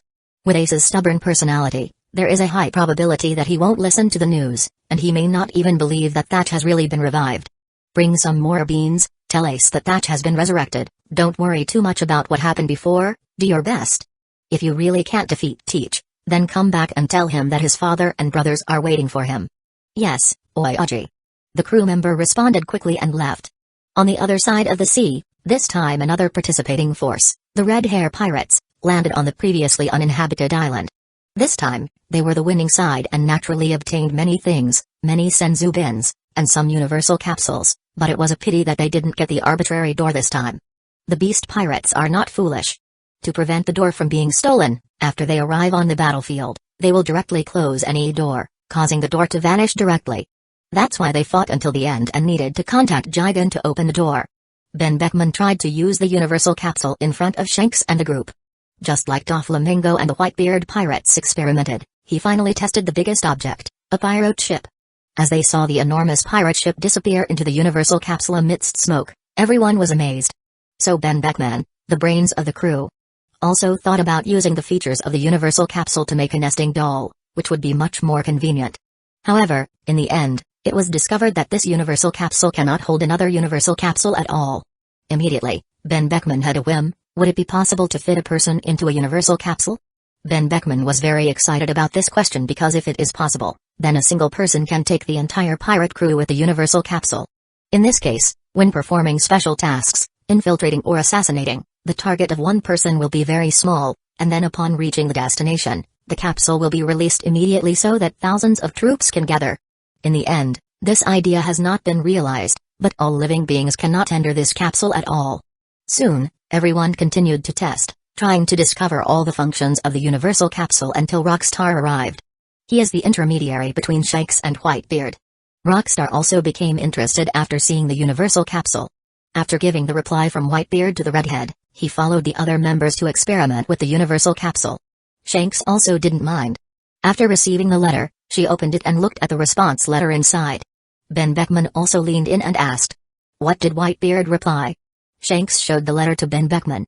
Since Ben Beckman knew almost everything, Shanks didn't hide anything from him. Whitebeard's letter mentioned the matter of Ace. In fact, Whitebeard didn't care too much about this matter. He still believed a lot in Ace's strength, so he gave Ace the option to solve it himself. In the end, regardless of whether Ace decided to give up or continue pursuing Blackbeard, Whitebeard would support him, so he sent some senzu beans to Ace. The redhead fell silent, his eyebrows furrowed, and he could only sigh in the end. Shanks, Ace is also the captain of the 2nd Division under Whitebeard, so his strength shouldn't be too weak. What if our concerns are unnecessary? Ben Beckman said. No. My concerns will never be superfluous. Ace has become the captain of the 2nd Division under Whitebeard at an early age, and he is truly capable. But what's scary about Blackbeard is not his strength, but his cunning. It's not yet time for Ace to touch Blackbeard. Ben Beckman didn't know what to say and didn't know much about Blackbeard. So he turned around and asked. Captain, Whitebeard also invited you to meet. What does he mean by that? The meeting between the two emperors is a significant event. After Shanks pondered for a moment, he said solemnly. If that's the case, then we shall meet. Soon, after the Red Hair Pirates prepared themselves, they left the island and went to the Promised Island. That historic moment is unfolding in silence. Just as the Red Hair Pirates set off to meet Whitebeard on the Island of Promise, in the New World, on another island, another force was dividing the loot. The 7 warlords of the sea. Originally these individuals had no intention of entering the New World, but they were all drawn by Gigan's super technology and arrived in the New World. Boa Hancock, Gecko Moria, Mohawk, and unexpectedly Kuma. Although they were repelled by members of the Beast Pirates and Big Mom Pirates this time, there was no depression on their faces at this moment. In this battle, each of them captured a large number of senzu beans. As for why they were repelled this time, it's because the warlords of the sea are basically fighting each other. They have no advantage against a large number of people, and the number of personnel in the Beast Pirates is truly large. Except for some weak ones who can be killed instantly, other members cannot die at all. Therefore, after everyone snatched their own satisfaction, they chose to evacuate. The senzubins this time, how about we make a combined distribution? Gecko Moria suggested to everyone with a smile. However, his proposal was completely ignored. What's the point? This time it was Moria who stole the least, and if, as he claimed, they were the ones who lost. Hancock directly changed the subject and said, everyone, this cooperation is not bad, and I look forward to the next cooperation. Although we snatched enough pins this time, the Beast Pirates have many other interesting toys. Moria added. He planned to ally himself with the others to make Kaido suffer. That's right. Crocodile said. The arbitrary door and the universal capsule, if we can get these things, it will be of great help to us. Everyone was surprised. At this rate of research and development, I'm afraid it will really bring natural disasters to the world. Chapter 73, Vegapunk achieves success. Others feel that at this pace of research and development, it will truly bring disasters to the world. At that moment, no one can be immune to it, so they must target the Beast's Pirates before the Beast's Pirates become a true global threat. And this time, the biggest beneficiary is the Marines. Not only did they gain a lot of technology, but they also captured Jack, Drought, and Sweet General Cracker under Big Mom. One could say that the harvest is plentiful. However, most of it is mainly senzu beans, and some universal capsules have been harvested. In this regard, for the Marines, it is a great victory, which makes Sengoku very happy. After the 3 admirals brought the loot to the Navy headquarters, Garp, Saru, and others experienced the magic of the all-powerful capsule. No wonder the Beast's Pirates were able to defeat Whitebeard. It's such a pity. Sengoku felt a little excited after the experience. Everyone couldn't help but look at Sengoku, and Garp spoke up directly.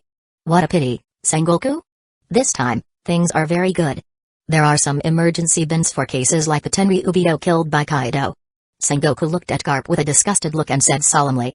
It's a pity that we haven't obtained any doors. Actually, for us, the most useful thing right now is the magic door. Of course, the other things are good too, but compared to these two, the magic door brings us greater benefit. Kizaru twisted his mouth and said solemnly. Marshal, what do you say? Without waiting for Sengoku to respond, Saru solemnly said. Think about it, our Marines are actually not weak, but why haven't we been able to eliminate the pirates for so many years and end this era? The fundamental reason is the travel problem. In the vast sea, it's difficult for our Marines to be densely distributed in any place. Even if there are secondary branches in some places, the combat power is limited. If we could have enough arbitrary doors, it would be equivalent to being able to create a passage between different divisions, and our Navy headquarters would only need to pass through this passage and be able to arrive in an instant. And then the Navy headquarters will have access to troublesome places, like the North Blue. Moreover, once there are pirates causing trouble in some place, now we can only travel in warships. Once the place is too far away, the matter will be over by the time we arrive, but if there's the magic door. Tsuru explained. After he finished speaking, Sengoku nodded and said. Tsuru is right. Once we have enough arbitrary doors, we can use them to build a system. To end this pirate era and all the following ones is not a dream. Just as everyone was discussing getting a magic door, a figure hurriedly entered Sengoku's office. I heard that this time you managed to obtain universal capsules. Quick, let me see, let me see. His voice was filled with longing and a bit of madness. It was Vegapunk. After hearing that the Marines had harvested the new super technology from the scientific disaster, he came rushing over. Kizaru looked at Vegapunk's appearance and couldn't help but twist his mouth and say, Yo. Doctor, how are you? Everyone looked at Vegapunk in astonishment. At this moment, he seemed to have dark circles under his eyes. A very pitiful appearance. Then, along with his wildly anxious expression, he looked extremely fierce when he saw Sengoku. Vegapunk didn't worry about that at the moment, pointing. Every scientific research has to sacrifice some things, this is not important. He referred to his health. After speaking, he proudly touched his nose and said, My sacrifice this time is very much worth it, I am here to develop artificial beans. No. It should be said that the beans have been rewritten. Around him, everyone seemed to be stunned for a moment, and then there was a commotion. Sengoku said excitedly. Really? Dr. Vegapunk? Aokiji's expression was a bit bored. It's truly incredible, turned out to be a replica of the original. Kizaru twisted his mouth and smiled. As a part-time chief of science, Vegapunk has achieved results, and obviously, he will receive a bonus for this. Doctor, this time your sacrifice is worth it. All the executives were very happy and praised Vegapunk. Although Akainu didn't open his mouth to praise, the corner of his mouth at least showed a smile. While everyone cheered, Vegapunk poured cold water on everyone's imagination. But my magic bean is not this magic bean, and it is not as challenging as the effect of the Beast's Pirate's magic bean. Only 1/10 of the original effect, and it cannot be used on the dead, meaning it cannot bring the dead back to life like the original. The therapeutic effect is also limited. Chapter 74, Ingenious Idea, 1. As soon as these words came out, the cheers and praises from the entire Admiral's office abruptly stopped, and the excitement on everyone's faces instantly disappeared. Garp took the senbai in Sengoku's office, and after opening it, started eating it rudely, then sat on the couch and said, I think we should go and snatch the bins from Kaido. Aokiji, too emotionally deficient, said, Yeah, doctor, this time we snatched a lot, do you want to eat one and adjust your mental state? Kizaru sighed in his heart, it seems that this time the bonus is gone. Everyone in the audience came forward and their expressions changed 180 degrees, leaving Vegapunk astonished. What do you mean by this attitude? What do you mean by saying it's better to snatch them from the beast pirates? Do you know how convinced I am that I recreated this bin? Unsatisfied, Vegapunk said. The analysis of these ingredients, I am the only one who can do it in this world. Vegapunk immediately broke through the defense, but luckily Sengoku stood up to console him, even though the bins recreated by the doctor only had 1/10 of the effect, but this was truly amazing. It is also very useful for military forces like the Navy. For example, for some serious injuries, you can use Vegapunk's small fairy bins to recover quickly. Minor repairs and injuries don't need to waste the original bin treatment, just use the small fairy bin directly for restoration. The reason why everyone has such a reaction to this is that at first, everyone thought Vegapunk was a complete re-recording, and then after learning the truth, they felt very disappointed. Vegapunk said directly, Marshal, give me the universal capsule, I want to study it. Sengoku didn't say anything and gave Vegapunk a universal capsule. He smiled and said, Doctor, if you can reproduce this, it will be considered a great achievement. If Vegapunk can develop small universal capsules, with 1/10 of the effectiveness, this will also be a great help for the Navy.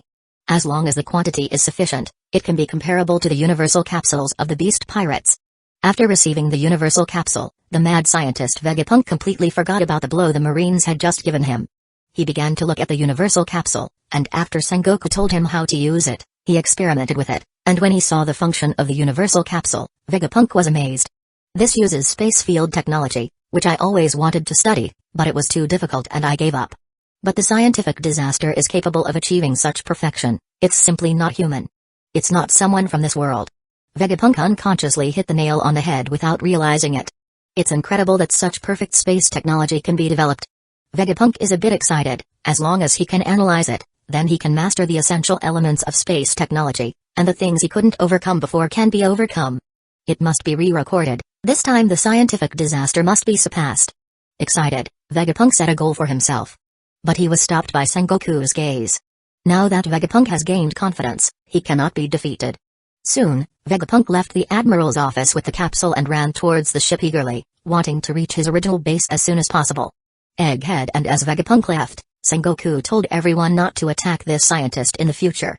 Although he wasn't as good as the scientific disaster, he was currently the strongest scientist in the marine and should be protected. After the admonition, Sengoku began to get into the tropic and said solemnly, "This time we have captured Jack the Drought, and a general under Big Mom's command, Cracker.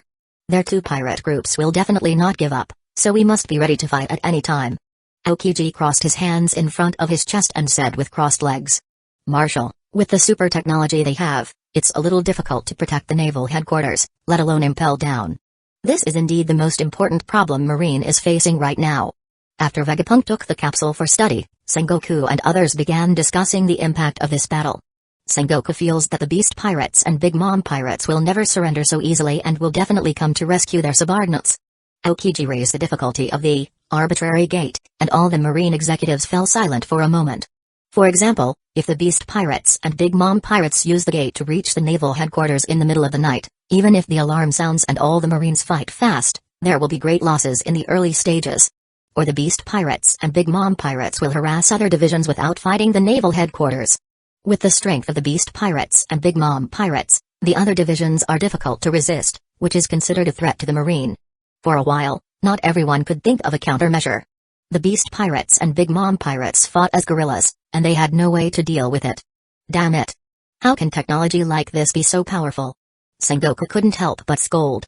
Everyone has experienced the horror of the arbitrary gate and realized that this is a knife that can hang around everyone's neck.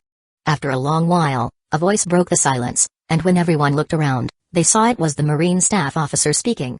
He stood up and said solemnly, "Since we can't predict the future of the Beast Pirates, we might as well take the initiative to control their rhythm."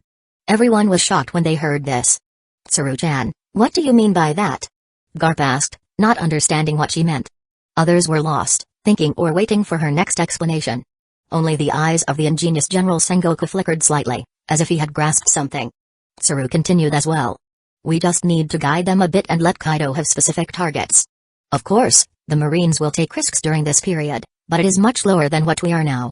Kaido and Big Mom will want to rescue their crew, and we take advantage of that, using them as bait for the Beast Pirates to have to face our Marines head-on. Public execution of Jack the Drought," Tsuru stated firmly and clearly. Chapter 75, Ingenious Idea, 2. Sengoku looked foolish. Some people looked at Tsuru, some suddenly, some surprised, and some people were still perplexed. Once we publish this news, Kaido, knowing his temperament, will want to save Jack no matter what, so we must save him before they execute him. Sengoku began to explain his colleague's idea. In this way, we can grasp the target of Kaido's attack in two places. One is Impel Down and the other is our Marine headquarters. As long as we can determine the target of the Beast Pirates, our Marines can deploy in advance to defeat all the Beast Pirates. Now our Marines also have bins to provide support, and although we don't have many universal capsules, we have them. Now everyone understands, that is, to use Jack as bait to limit the target of the Beast Pirates' attack, so that they cannot make small movements and can only have a face-to-face battle with the Marines. Sengoku exclaimed. "As expected of you, Tsuru. When you were about to retire, fortunately, I held you back and let you step into the background and become a Marine staff officer. So, when do you think it would be appropriate to publicly execute Jack?" Tsuru had already thought about it. She had already thought about it when she made this proposal. She said in a deep voice, "After 7 days. At this time, even if Kaido really didn't follow the plan and decided to attack other divisions to threaten the Marines, the loss for the Marines would not be too heavy in a short time, and this time it allowed the Marines to make a perfect preparation plan." Her answer was quickly approved by the Marine Admiral Sengoku, and he immediately asked the 3 admirals to escort Jack and Cracker to Impel Down. This kind of mission sent the 3 admirals, which can also show that the arbitrary gate is a threat to the Marines, and they must be vigilant at any time and place. And everyone else started preparing for the battle. Soon, the 3 admirals escorted Jack and Cracker to the Marine battleship. Seeing the 3 admirals coming to escort him, Jack sneered. "What? You Marines also have moments when you are cowards? Look at that, having to send 3 admirals to escort me, is it an honor for me? Ha ha ha." Jack looked at the 3 admirals and laughed fearlessly. "It seems that you Marines are very afraid of the technology invented by our brother, otherwise, you wouldn't send 3 admirals to escort us." Neither Aokiji nor Kizaru paid any attention to Jack. Regarding this kind of person, they also knew his arrogance and stubbornness. It made no sense to talk to him. They didn't care at all. However, Akainu has a plan in mind. He intends to see if he can find any information about Jigen, the scientific disaster, from this reckless man. Hee. Akainu sneered, showing that he didn't care at all, and said solemnly, "Our marine scientists have already analyzed our super technology. Next, we will analyze the omnipotent capsule. After we capture the arbitrary gate, us marines will analyze their arbitrary gate technology. At that time, how can the beast pirates jump?" Upon hearing that, despite being currently bound by sea stone, Jack still looks up at the sky and laughs. "Akainu, are you talking about old Vegapunk? Analyzing our brother's senzu beans? I didn't expect you, Akainu, to have such good jokes. Do you know what our brother said about Vegapunk? He's a scum, Akainu. Do you know what scum means? Presumably, you don't know? Do you want me to talk to you about science? That's what he called me when he saw that I had absolutely no knowledge of science." Jack kept talking incessantly, constantly belittling the Marines and Vegapunk, bragging about Jigen for a while. As for the others, he didn't mention a word, which made Akainu listen with a gloomy expression. Then he simply ignored him and called for him to be locked up directly. The prisons beneath the marine ship are also made of sea stone. It wasn't until Akainu became angry that Jack stopped talking. This made him smile smugly. "I've gained a lot from working with Brother Jigen recently."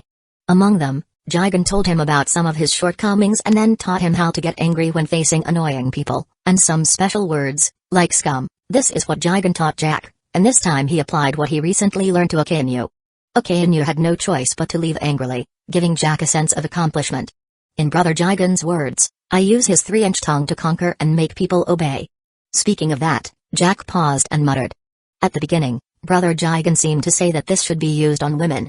After thinking about it for a while, Jack still didn't understand this part. As time passed, the marine warship escorting Jack and others left the marine headquarters and headed towards Impel Down. On the way, nothing happened. Sengoku was worried that the beast pirates would use the opportunity to cut his beard and rescue Jack. What the marines didn't know was that, under Jigen's suggestion, Kaido was waiting for his new invention to appear. And Kaido and Jigen didn't know that the marines had actually devised a plan to publicly execute Jack.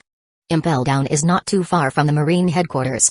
After a nearly hour-long journey, they all arrived and were imprisoned. This is a prison where most of the buildings are hidden under the sea. For 800 years, countless madness, tyranny, and crimes have been imprisoned within it. This is the ultimate property of these devils.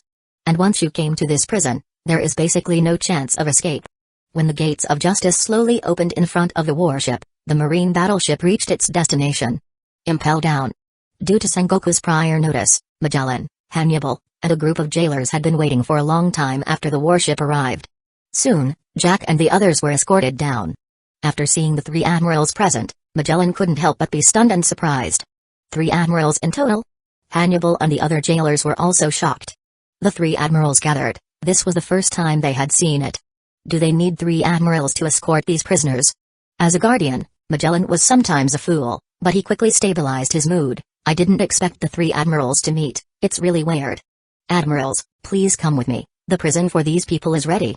After greeting Magellan, Aokiji, Kizaru, and Akainu followed Magellan to the underwater prison. The main reason Magellan didn't know about the 3's arrival at first was that when Sengoku contacted him, he didn't mention it to him, because he was afraid that the beast's pirates would know the information beforehand and prepared for it. Chapter 76, in Impel Down, 1. Soon, following Magellan, everyone arrived at the 6th floor of the underwater prison, where the most vicious people in the world are imprisoned. Sengoku evaluates the prisoners here, as anyone who causes trouble in a country would bring devastating disaster to that country.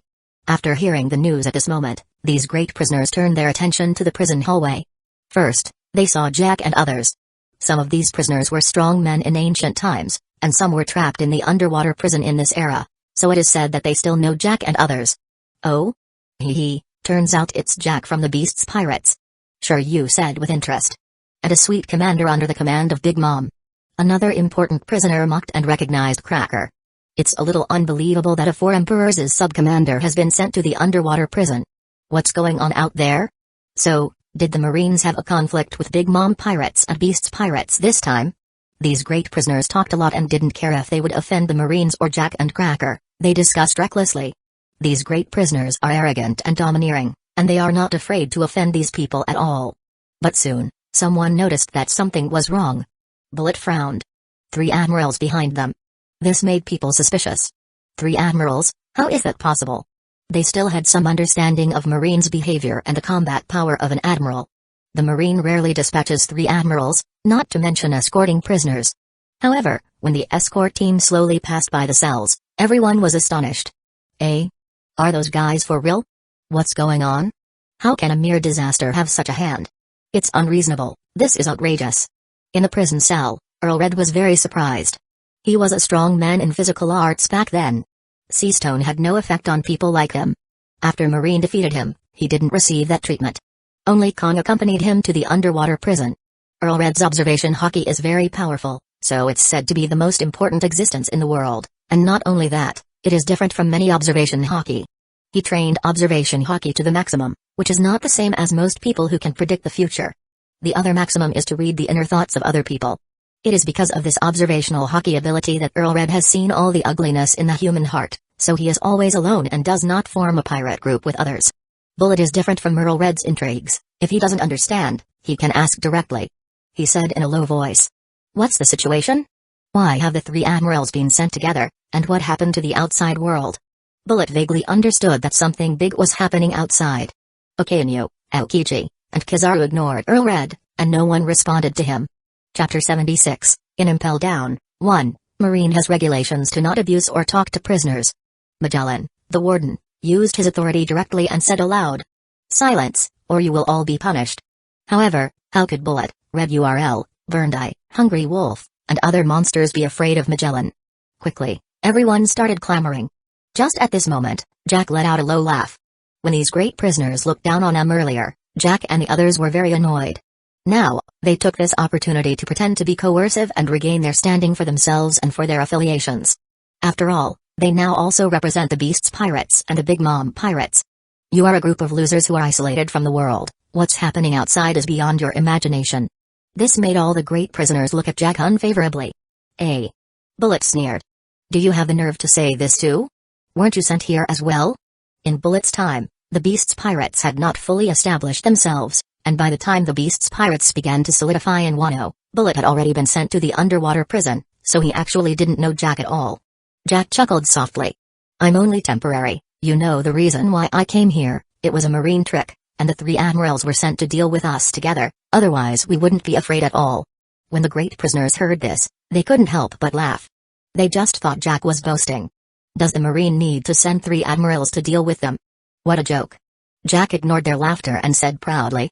You laugh, when my captain uses the super technology to save me, you will know what it means to be different from you. Super technology? This word surprised all the prisoners. What does it mean? What is super technology? At that moment, Cracker also began to interject in the dialogue. Literally, it means that you, the people who have changed in the outside world, actually don't know anything about this world. The world's most powerful scientist is not the old Vegapunk that both the Marine and the world government are proud of, but the 4th Calamity, the new recruit of the Beasts Pirates, the scientific disaster. Under the pressure of Akainu, who was about to explode, the stern-faced Aokiji, and the indifferent Kizaru, Cracker continued. He invented the Senzu Bin, which can directly heal people on the brink of death from fatal injuries and even has the effect of bringing back the dead. Zephyr, you must know about it, right? His broken arm from 9 years ago has been restored after eating this super technology. Jack also chimed in, and the two began to talk about what had been happening in the world, the super technologies invented by Jigen. The Beasts Pirates and the Big Mom Pirates use these super technologies to frantically expand their influence, and they also use the artifact, Arbitrary Door, to repel the Whitebeard Pirates. Chapter 77, in Impel Down, 2, 1 by 1 registration, super technology 1 by 1, all the great prisoners were astonished, some people laughed, some people doubted, and more were surprised. Bullet, Red URL, Burned Eye.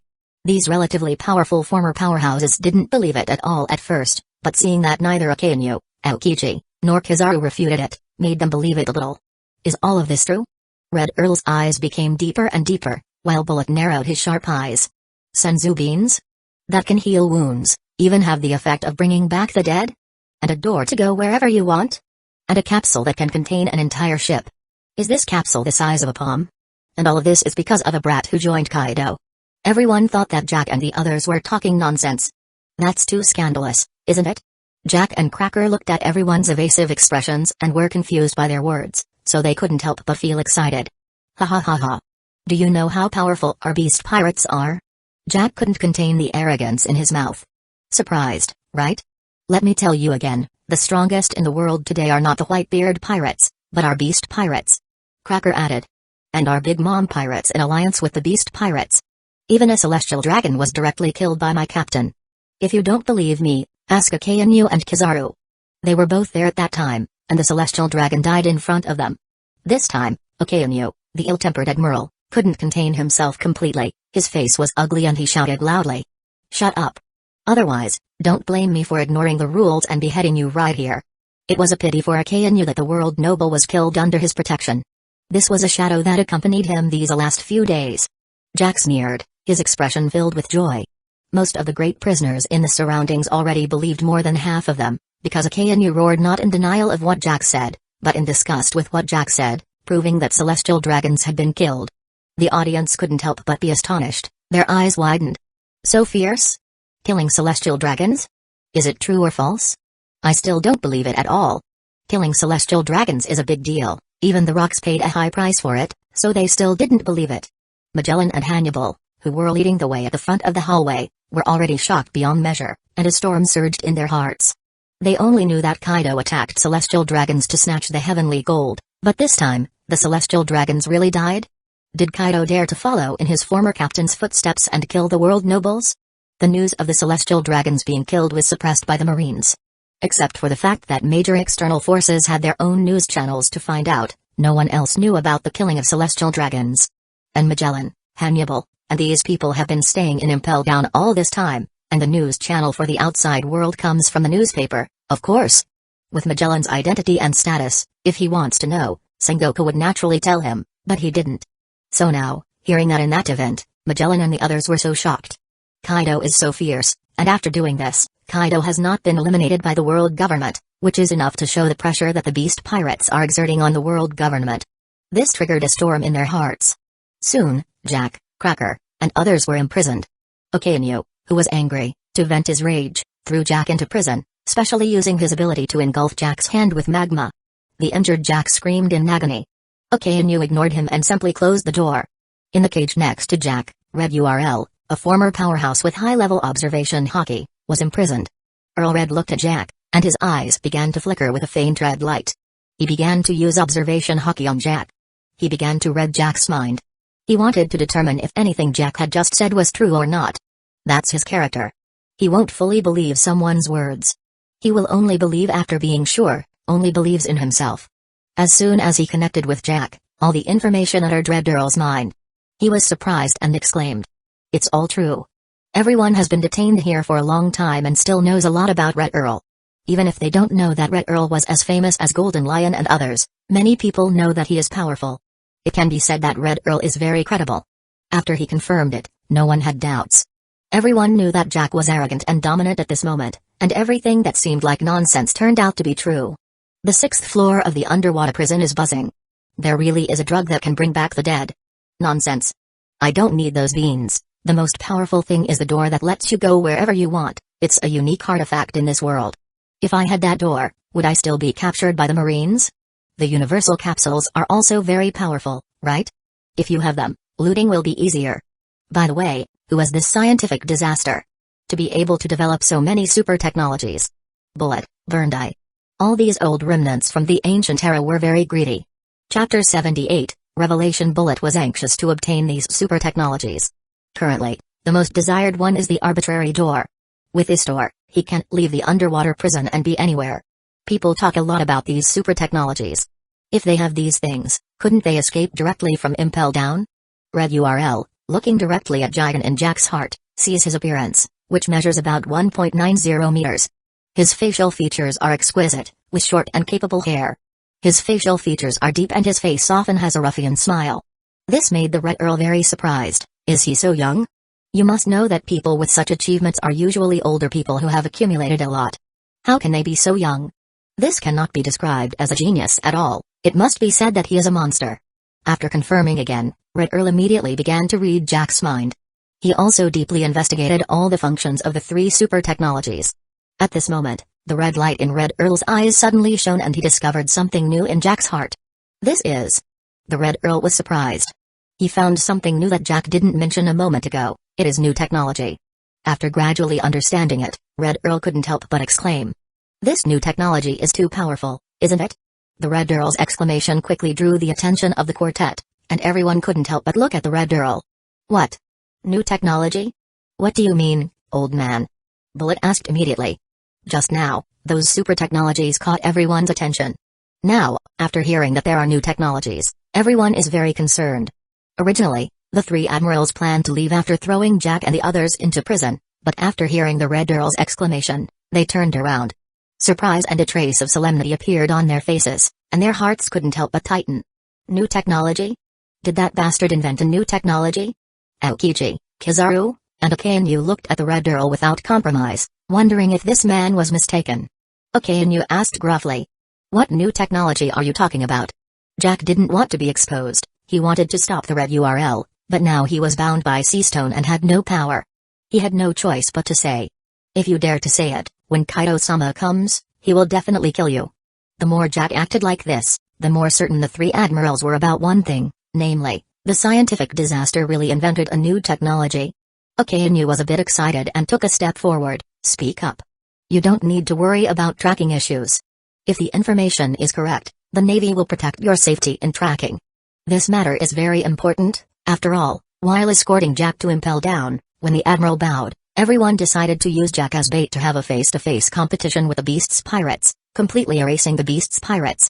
And now it is discovered that the fourth disaster in the Beast's pirates has invented a new technology, which will say that this war has changed. How can Akainu not be in a hurry? This is about the direction of a war. The Red Earl sneered. I don't need the protection of your marines, I will say it openly. It's not that he was afraid of Kaido, but the Red Earl was too bored and wanted to see the world burn. These seas have been calm enough. If he had read correctly, this invention is something groundbreaking. But it's not out of fear, it's to punish Jack for his arrogance. Jack is really just a child in front of him. The fourth technology of the Beast's pirates is called Time House. After Akainu, Aokiji, and Kizaru heard the words, their faces turned solemn. They were still lucky at this moment, hoping that the Red URL, who hadn't been out for a long time, had mistaken the information. However, the news being said right now is a name they have never heard before, Time House. It really seems to be a new super technology. Akainu gritted his teeth and scolded. This guy lives and breathes technology, how can he keep inventing one thing after another like that? It's like a production line product. The key is that each one is powerful, which is unreasonable. The Red Earl ignored what Jack and the Marines were thinking, as well as what the prisoners around him were thinking. This new super technology is used for training. The time flow ratio inside is different from the outside world. That means, if 30 days of practice have passed inside, only 1 day has passed outside. And the modification of training inside can also allow practitioners to control gravity at will. The Red Earl said everything he read from Jack's mind, including Kaido, the strongest creature, who can withstand a maximum of 50 times gravity. As soon as the super technology of the Time House appeared, everyone on the 6th floor was shocked, including the 3 Marine admirals. Oh my god, this guy is a god, how is this possible? Brindy exclaimed in shock. And it can also adjust gravity, which is incredible. In this imagination, only a devil fruit can do that, right? This Time House is simply a sacred place for training. With it, a group of strong people can be created in no time. There was a lot of discussion. Everyone is very eager for this new technology, especially those former powers, Bullet, Brindy. The Red Earl. Bullet was extremely excited. If he could obtain the Time House, wouldn't his strength be even stronger? Now that Roger is dead and there is no longer a goal to challenge, surpassing his achievements is a kind of transcendence. And Time House can make that happen. When you can get out of here, go to the territory of the Beast's pirates and take advantage of it. Time House must be tried. At the same time, the expressions of Akainu, Kizaru, and Aokiji in the hallway changed drastically after hearing about the Time House. This. Akainu's pupils dilated, and he was horrified to the extreme. Marshal Sengoku must be informed as soon as possible, something has changed in this war. It already seemed strange to him that Kaido hadn't came to the Marine headquarters for revenge through the magic door. Turns out they were buying time. No. This execution must be moved forward. Akainu finished smoking a cigarette in his mouth and quickly went to find a Denden Mushi. Chapter 79, Sengoku shocked after Red Earl read Jack's heart and obtained the new time room technology from the beasts. It caused a commotion among all the major prisoners. Okainu, Aokiji, and Kizaru felt an unprecedented pressure. Is time room a training artifact? Is this natural disaster still human? After the three left the 6th floor of the underwater prison, Okainu immediately contacted Sengoku and reported this unexpected harvest. This is an important event that will affect the deployment of the upcoming war. At that moment, in the marshal's office, Sengoku, Chief of Staff Tsuru, Garp, and other marine executives were discussing the war deployment. Tsuru suggested, "Before Kaido snatches the Sky Gold, this is a blow to the world government and affects the credibility of the Navy. I think this time, when we execute Jack, we can broadcast it live worldwide, which will help us regain what we lost before, prestige." Tsuru-chan, I don't think it's necessary. Everyone will see if the execution is public. We Marines feel uncomfortable showing off, and we take too much into consideration. Garp said solemnly. Sengoku listened to the words of the two and pondered for a moment before speaking. I also feel that a public execution is a bit restrictive. This time, I want to start the Iron Wall plan and have the beast pirates fall into the naval headquarters. Just as everyone was discussing, the Den Mushi suddenly rang, and seeing that it came from Akainu's side, Sengoku couldn't help but squeeze his heart. Could it be that something happened to Jack's escort this time? Otherwise, Akainu generally doesn't need to contact him. If there's a report, he only needs to wait until they return and report it. Without thinking about it any further, Sengoku responded to the microphone, and Akainu's voice quickly sounded. Marshal, this time we successfully escorted Jack to Impel Down. Upon hearing that everything went well, Sengoku and the others couldn't help but breathe a sigh of relief. But we have some very big news, very important news. If it wasn't for the Red Earl's special ability, I'm afraid we wouldn't know. And we would be at a disadvantage in the upcoming war.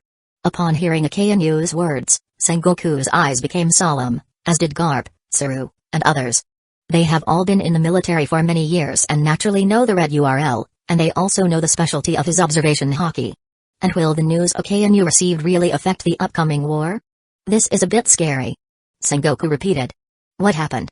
Hurry up. The Red Earl used his special ability to read Jack's mind, and then discovered that the scientific disaster had invented a new super technology. What? Sengoku, Garp, Tsuru, and other marine executives exclaimed in unison. Their faces were extremely grim. This made everyone pay close attention, fearing to miss any details. This scientific disaster. Damn. Sengoku suddenly didn't know what adjective to use to describe Jigen. In almost 2 months, he developed 3 technologies that attracted the attention of the world forces. He didn't expect there to be a 4th. This is simply scandalous. In the end, Sengoku had to express his current emotions with explosive expletives. Tell me, what is this new invention? Sengoku rubbed his temples. According to the result of Red Earl's mind reading, the new invention from the natural disasters is called Time Room. Time Room. Everyone was surprised to hear this name. They couldn't guess what this thing was for. But what is certain is that it should involve time, which made people a little confused. No one asked too much, waiting for Akainu to continue. That's right. Time Room. This room is very frightening. It can be called a training artifact. Akainu explained all the functions of the Time Room. 1 day of practice inside is equivalent to 30 days of practice outside. The time flow rate is 1:30, and the time room can also adjust gravity. Kaido can withstand up to 50 times gravity. Everything was informed to Sengoku. After Akainu's comments, the mouths of Sengoku, Garp, Tsuru, and other present high-ranking Marines opened slightly, and the expressions of astonishment and shock on their faces were not hidden at all. After Akainu finished speaking, Sengoku felt numb and said aloud, "Isn't this an artifact for training new recruits? 30 days of training inside, only 1 day has passed outside. This is simply perverse. This guy is a god, right? Can time control things like time?" Garp was also stunned. The impact of this time room made him a little slow. For a while, Garp felt inexplicably melancholic. If the Marines had this thing, their physical limit could definitely go beyond. Back then, he didn't need Roger's help to defeat rocks, he only needed himself. Tsuru swallowed hard. I'm afraid that if Vegapunk is here now, he will faint directly. Space domain technology drove him crazy before, and now the scientific disaster has created technology involving time domain. It would be strange if Vegapunk didn't faint. After everyone had almost digested this information, Sengoku was extremely eager for this time room. Compared to the previous Senzubans and the Universal Capsule, these strategic-level technologies, compared to the time room is the most useful for a large force like the Marines. It can completely save the training time of recruits, and it can also increase overall combat power. This made Sengoku more determined to use Jack and Cracker as bait this time to defeat the Beast Pirates. As long as the Beast Pirates are defeated, these super technologies will all belong to the Marines, and even the boy could be used by the Marines. Chapter 80, Calling for Reinforcements. Chief of Staff Tsuru saw Sengoku's thoughts and said solemnly. However, the problem we face now is a battle in the future, and we are likely to face fully upgraded Beast Pirates. It's also very troublesome for us. Tsuru expressed her concerns. Sengoku came back to his senses this time, just because he was too excited after hearing about the arbitrary gate. He suddenly lost his composure and didn't think much about it. He first ended the communication with Akainu since he already knew about this matter, and Sengoku didn't take long to consider it. He immediately picked up his Den Mushi and started contacting others. Garp was a little curious. Sengoku, who are you trying to contact? Sengoku smiled. Commander-in-Chief, Kong. Soon, Kong responded to the phone's alert. Sengoku, what's going on? Without beating around the bush, Sengoku got straight to the point and told Kong about the fourth super technology, Time House. Kong is naturally very familiar with the previous three super technologies. After hearing about the Time Room, he was also amazed and shocked. No one is not surprised after hearing about the Time House for the first time. If we can have this Time Room in our military, our fighting power will increase exponentially. Kong's spirit was lifted. That's right, Commander, this Time House is made entirely for the army, so this time I want to ask for your help, completely defeat the Beast Pirates, and capture these super technologies for the Marines. Kong genuinely smiled. He was very interested in the previous three super technologies, but it was Marines' matter, so he let Sengoku handle it without getting involved, and now there's an additional super weapon for training soldiers. Sengoku asking for help, of course, he willingly agreed. No problem, I will lead an army to assist you. After receiving Kong's affirmative response, Sengoku no longer worried about the future war. This time, he asked the world government for central reinforcements to deal with Kaido. Sengoku was very excited at this moment, so much so that he wanted to start fighting now and then, defeat the Beast Pirates and capture those super technologies. Without further ado, Sengoku rushed to call someone to announce to the world that the Marines will publicly execute Jack of the Beast Pirates. However, what the Marines don't know is that Jigen is currently investigating a new technology. Since Jack was captured earlier, he doesn't know that he has developed a new super technology, so obviously, Red Earl couldn't know anything either.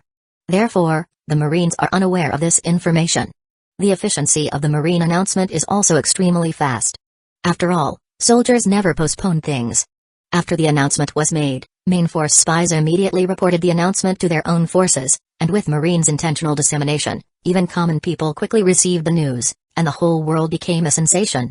Everyone learned about the execution of Jack the Drought of the Beast Pirates. In an island in the Grand Line, Blackbeard couldn't help but smile as he looked at the newspaper in his hand. I didn't expect the storm that was brewing in the world to erupt so quickly. Marine really seems to be sitting still and not allowing Kaido's Beast Pirates to continue. Blackbeard is not too surprised by this. After all, he has seen Kaido kill a celestial dragon before. If it's the world government, Marine can stay still and not clean up this embarrassment. After receiving Marine's announcement, Blackbeard eagerly awaited this war. For him, as the pirate group that is about to rise, the more chaos there is, the better it would be for him, and he eagerly looked forward to it. In the end, who will win this battle? At the same time, in the second half of the New World, the pirate group involved in this sensation is currently fighting against the Red Hair Pirates. Kaido used his staff to directly strike Shanks, who held his sword with both hands. A terrifying Haki flashed with cold and dazzling light in his hand, and black thunder continued to rise senselessly. Immediately, the entire ground turned into a massive basin under the torrent of terrifying power, and the whole island began to shake violently. Shanks sneered. Kaido, with the scientific and technological power of your scientific disaster, your pirate group has enjoyed a lot of popularity recently, but you still haven't changed fundamentally. Kaido swung his mace to the side, lifted his chin, and sneered. The next time we meet, I will surprise you. Jigen has now invented the Time Room. He just needs to enter and practice for a few days. After coming out, the quality will change and combat power will be improved. It has to be said that among these powers standing at the top, any increase in power, even if it's insignificant, makes a tremendous difference in a life or death battle. On the opposite side, Shanks looked at the extremely confident Kaido, and his heart moved slightly. Looking at Kaido's arrogant appearance, it seems that he is very confident that his strength can improve in a short period of time. What is happening? Shanks's first thought was the scientific disaster, What the hell is the scientific disaster inventing now? On the opposite side, Kaido continued to mock. You follow in your captain's footsteps, but obviously, you are not Roger, and you will never be him. You are just another hypocrite in this world who claims to advocate for peace. Ah. Although Shanks was affected by this comment, he sneered at this statement. I have no interest in achieving anything at all. I follow in my captain's footsteps primarily because I admire my captain. Kaido, you still rely on your devil fruit ability. Kaido's face suddenly sank, his mace lifted slightly, and he was about to fight against Shanks again. At that moment, King flew through the sky and shouted, Kaido-san, something big has happened. He had no choice but to shout it out. He was the only one who could get close enough to this terrifying battle that was brewing. Chapter 81, Small Conflict. Kaido frowned and said solemnly. What is it? The Marines made a public announcement that Jack would be executed. What? So soon? Kaido exclaimed. Shanks was also surprised and stopped fighting for the moment. This is unexpected for Kaido, considering that the Marines have executed very few major criminals over the years, and the most recent one was Roger, the Pirate King, almost 20 years ago. Clearly, it's a bet to fight the beast pirates to the death. Kaido was furious right away. Not only do they dare not fight us directly and rely on external forces, but now they also dare to make us lose face in this way. His first thought was to go to Impel Down to cause a scene, but he quickly thought about the current situation of the beast pirates. Now the beast pirates not only face the Marines, the world government, but also the red hair pirates and the white-beard pirates, and those who want to take a bite out of the beast pirates' flesh. Even in recent days, there has been a big presence of the Revolutionary Army infiltrated in Wano. Although the Revolutionary Army is not as direct as the previous forces, for these super technologies, the Revolutionary Army naturally won't let it go. This makes Kaido feel a little helpless. Once he uses the gate to leave, he will leave his territory. The most important thing is that these people are deceptive. They all flee after stealing some technology, they don't want to fight at all and can't be eliminated in a short period of time. Even if they cooperate with the Don Quixote family now, it's difficult. Kaido suppressed the irritability in his mood, his eyes were weak. Looking at the red-haired man, the latter couldn't help but narrow his eyes, feeling that Kaido seemed to be planning something. Otherwise, he would have already attacked the naval headquarters. At this moment, Kaido's idea is that all that is left now is to wait for Jigen not to disappoint him with the new technology, and use this new technology to deliver a heavy blow to the Marines. On the opposite side, Shanks also had his subordinates came to inform him of the announcement made by the Marines. Lucky Roo, boss, the Marines announced the public execution of Jack. After hearing the words, Shanks couldn't help but show a smile on his face. It seems that the Marines are finally giving the beast pirates a chance. As for Kaido's attitude, there's no use thinking about it now. Shanks still found it strange that Kaido wasn't going crazy about this. As if he was waiting for something or someone to stir up trouble. Kaido. He couldn't help but yell at Kaido with a slight mockery. I truly hope that your scientific disaster allows you to confront the whole world and come out of this alive. Since the Marines will take action against the beast pirates, he will have to wait first. Even if the beast pirates have super technology, they will inevitably suffer heavy losses. Unless they are completely eradicated. After all, if the Marines weren't sure, they definitely wouldn't take this step. Since they had chosen, the Marines would be sure? Without hesitation, Shanks decided to let everyone retreat. Kaido wanted to chase after seeing the other side and decided to pursue, but the red hair pirates directly used the universal capsule and brought out several cannons to cover it with a powerful firepower. The terrifying firepower made the beast pirates step back. Kaido signaled for them to go. Obviously, he had no intention of fighting them to the death. He just wanted to relieve his irritation because he still couldn't attack the Marines. But still, he wanted to leave them with a memory. After all, he would truly lose face if he allowed anyone to come and go as if Onigashima was their playground. Seeing the red hair pirates leave, Kaido roared. Come whenever you want, leave whenever you want, do you really think Onigashima is your playground? Without hesitation, Kaido transformed directly into a huge blue dragon and soared into the sky. Terrifying flames came out of his mouth and smoke rose. Bolo breathe. A terrifying column of fire headed towards the red hair pirate ship, trying to bury the red hair pirate ship at the bottom of the sea. However, Shanks blocked the heat using his sword, protecting the ship he was on. Unfortunately, 5 ships around him caught fire due to the heat wave caused by the attack. Only their captains managed to evacuate the ships. Kaido had to watch the red hair pirates leave like this, and he was furious and powerless. It didn't make him happy to have taken down only 5 ships. To prevent the arbitrary gate from being captured by them, the arbitrary gate was not brought during the battle. After entering the battlefield through the arbitrary gate, Everyone will close the gate and wait until the end of the war before starting to contact the rear to return through it. Just as Kaido was getting irritable, a gate suddenly appeared on land, and soon Queen appeared with an excited expression. "Kaido-san." Queen called out to Kaido. Kaido looked at the disappearing red hair pirates and snorted coldly, then returned to his human form and came back to the ground, saying solemnly, "What is it?" King also descended from the sky and stood next to Kaido. Queen only revealed his eyes and said joyfully, "Brother Jigen's new technology has been developed." After Kaido heard the words, the anger on his face dissipated immediately, and his eyes lit up. The new technology has appeared. After receiving Queen's confirmation, Kaido couldn't help but laugh heartily. "Whoa. Jigen is truly something," instantly relieving my mood. "Let's go. Let's go back and see the new technology." After that, Kaido left the battlefield, and the other members of the team followed Kaido through the gate that Queen appeared in, and returned to Onigashima. Everyone also wanted to see how powerful the new technology was this time. After all, Jigen has said before that it can increase anyone's combat effectiveness. Chapter 82, Air Cannon, 1. Just after the random door disappeared, behind a ruin, Yusuf solemnly said, "Captain, did you hear that?" Shanks on the opposite side also had a solemn face. "I heard it. I didn't expect that guy to have developed a new technology. Originally, the Marines targeted the Beast Pirates and wanted to use Jack as bait to confront the Beast Pirates, which is good news for the Red Hair Pirates. But now, after hearing that the scientific disaster has developed a new technology, everyone's good mood has disappeared. What will be the new technology this time?" Ben Beckman is also very worried. Lucky solemnly said, "No matter what the new technology is, since it comes from the hands of the scientific disaster, it will make people feel a little nervous." His words were unanimously approved by everyone, including Shanks and Ben Beckman. Shanks meditated for a while, and told Yusuf, "Yusuf, go back first, it's too dangerous to stay there. I will see if I can let the spy the technological news of the Beast's pirates this time. If it really doesn't receive any news, I will have to meet with Whitebeard again." On another island, Big Mom's pirates are bringing their own people to fight against Whitebeard's pirates. Originally, when there were fairy beans, Big Mom could rely on the beans to gain an advantage, but now Whitebeard has also captured many senzu beans. Now, they will see who has more beans and can support them until the end.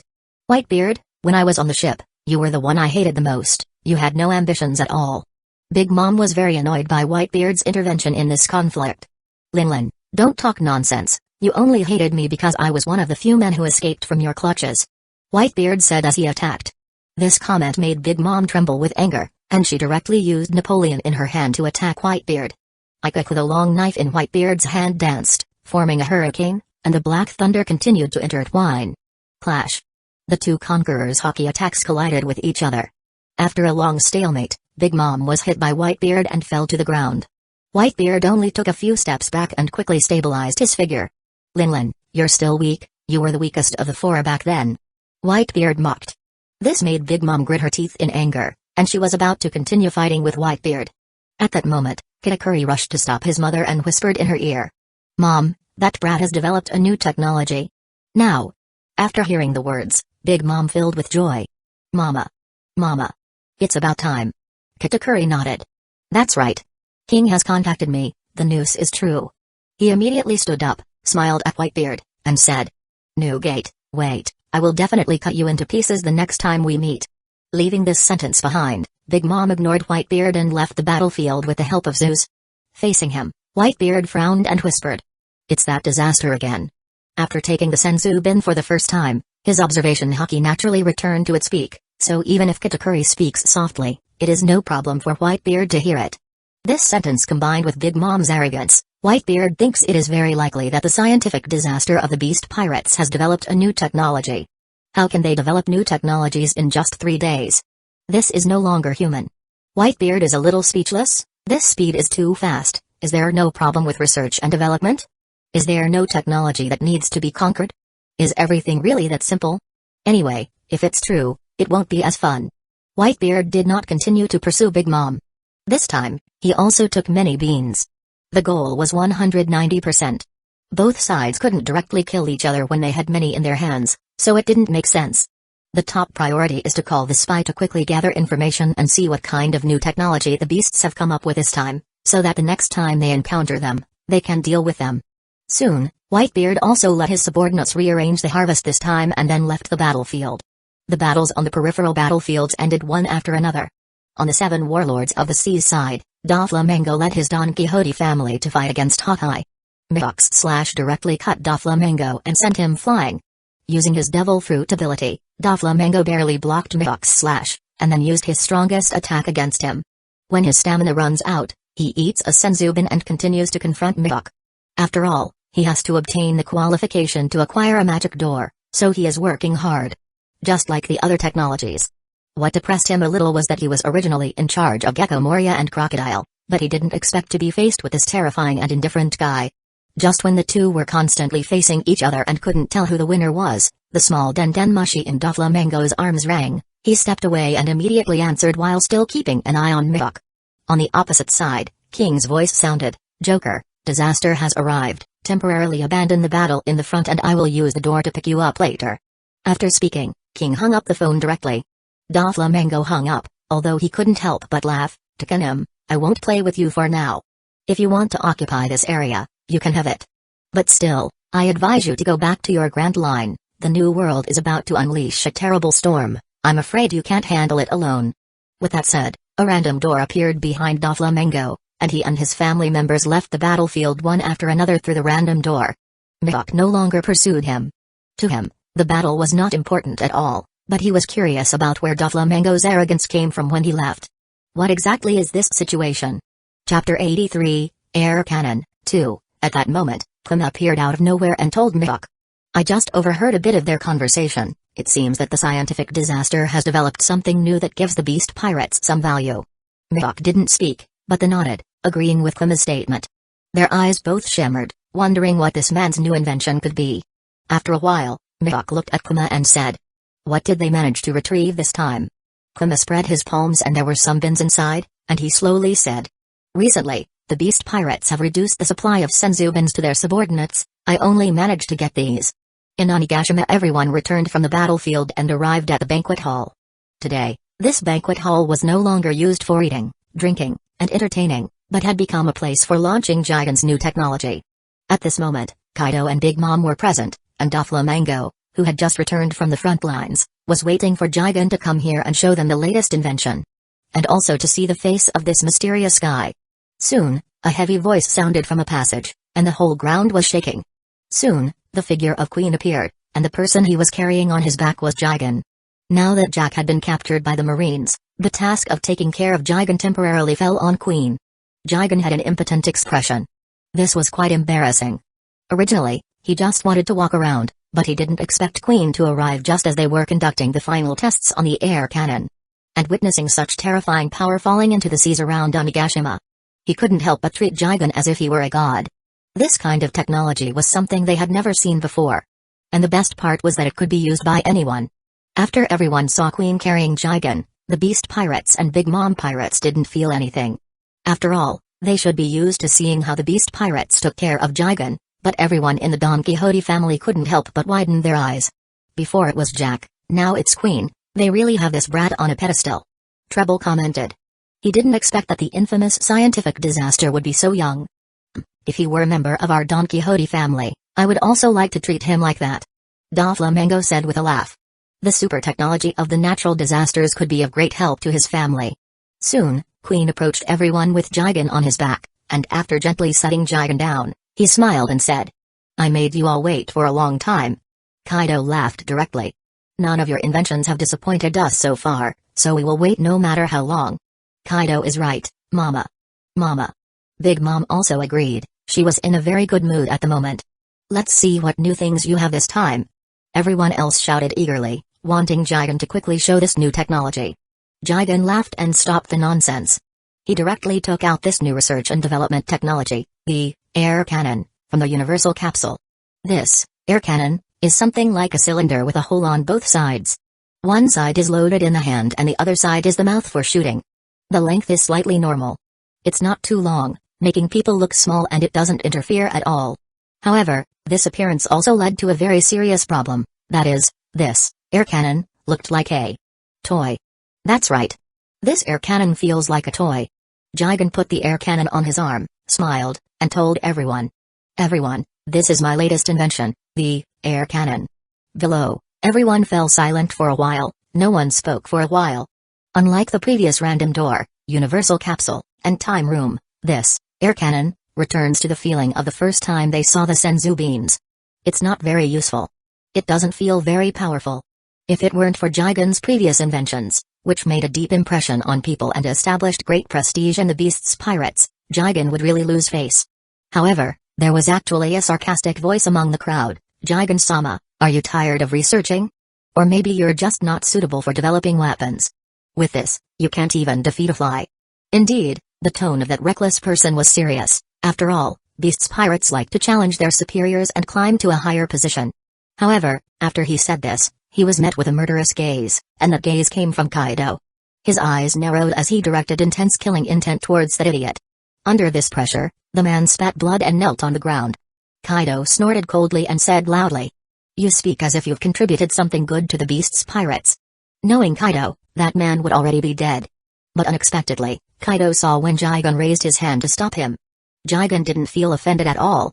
And as for losing face, TCH, he was already used to losing face with such an insolent girlfriend like Ulti, who didn't respect him in the slightest.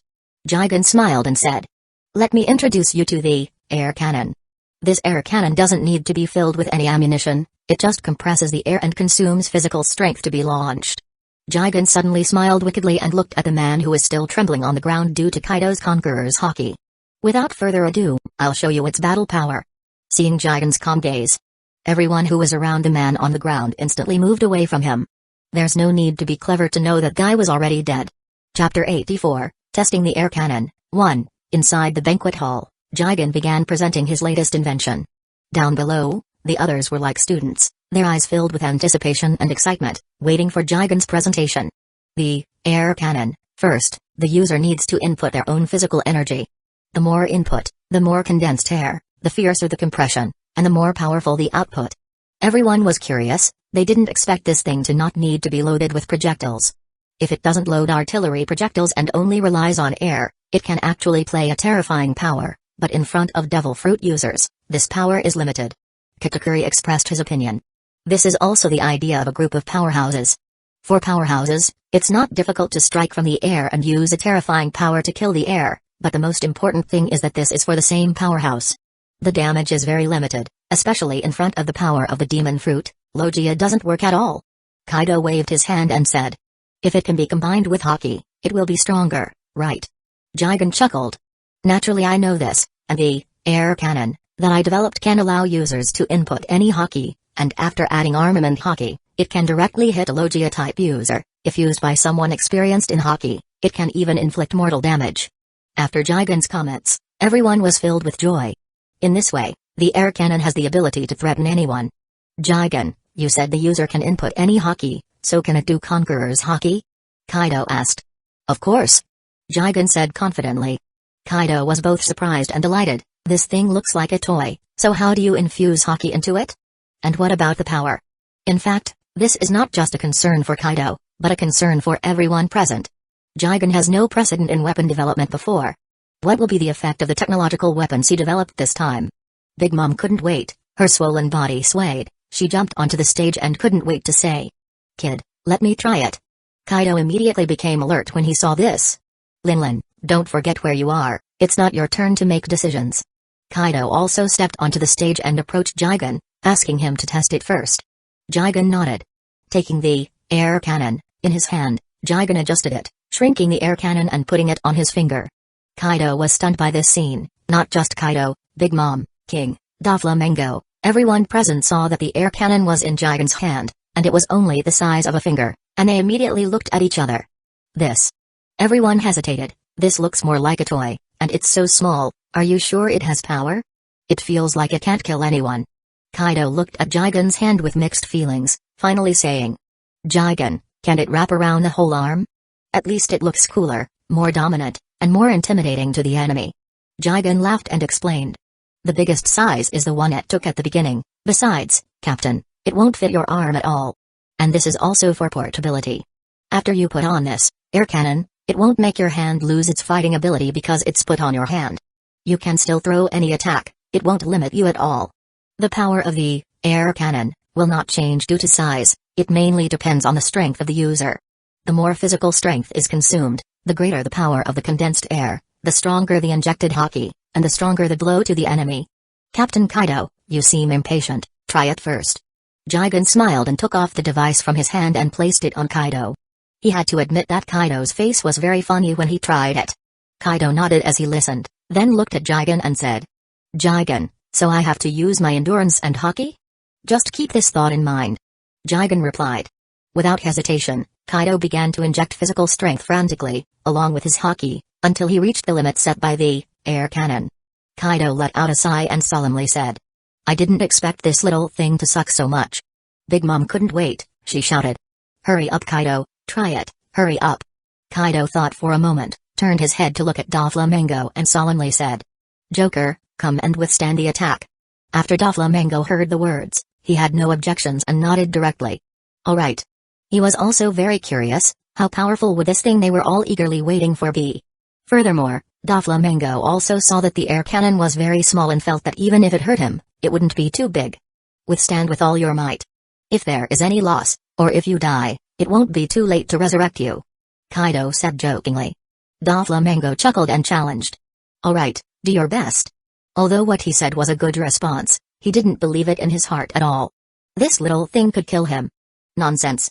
Kaido raised his hand directly and the air cannon on his index finger pointed at Doflamingo. Joker, use all your strength to resist and test the full power of this air cannon. For some reason, Kaido felt that Jigen would not make a fool of him and indeed could cause great damage to Doflamingo. Kaido raised his hand directly and the floor of the banquet hall began to change in an instant, turning into a white mass, like the ocean. Why am I in the middle of this? The man who had mocked Jigen earlier came to his senses when he felt the abnormality around him, and then he realized that he unexpectedly was in the middle of the experiment. In addition to him, everyone around him was horrified when they saw this scene. Threads of white silk appeared behind Doflamingo, like long spears that were extremely sharp. The tips of these threads were covered with armament haki in all its splendor, and black lightning continued to flash. Chapter 85, Testing the Air Cannon, 2. Doflamingo's survival instinct told him to do everything possible to resist.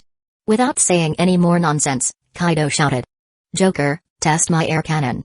With Kaido's intention, the air cannon began to gather a torrent of power on his index finger, as Kaido infused a large amount of his haki into it.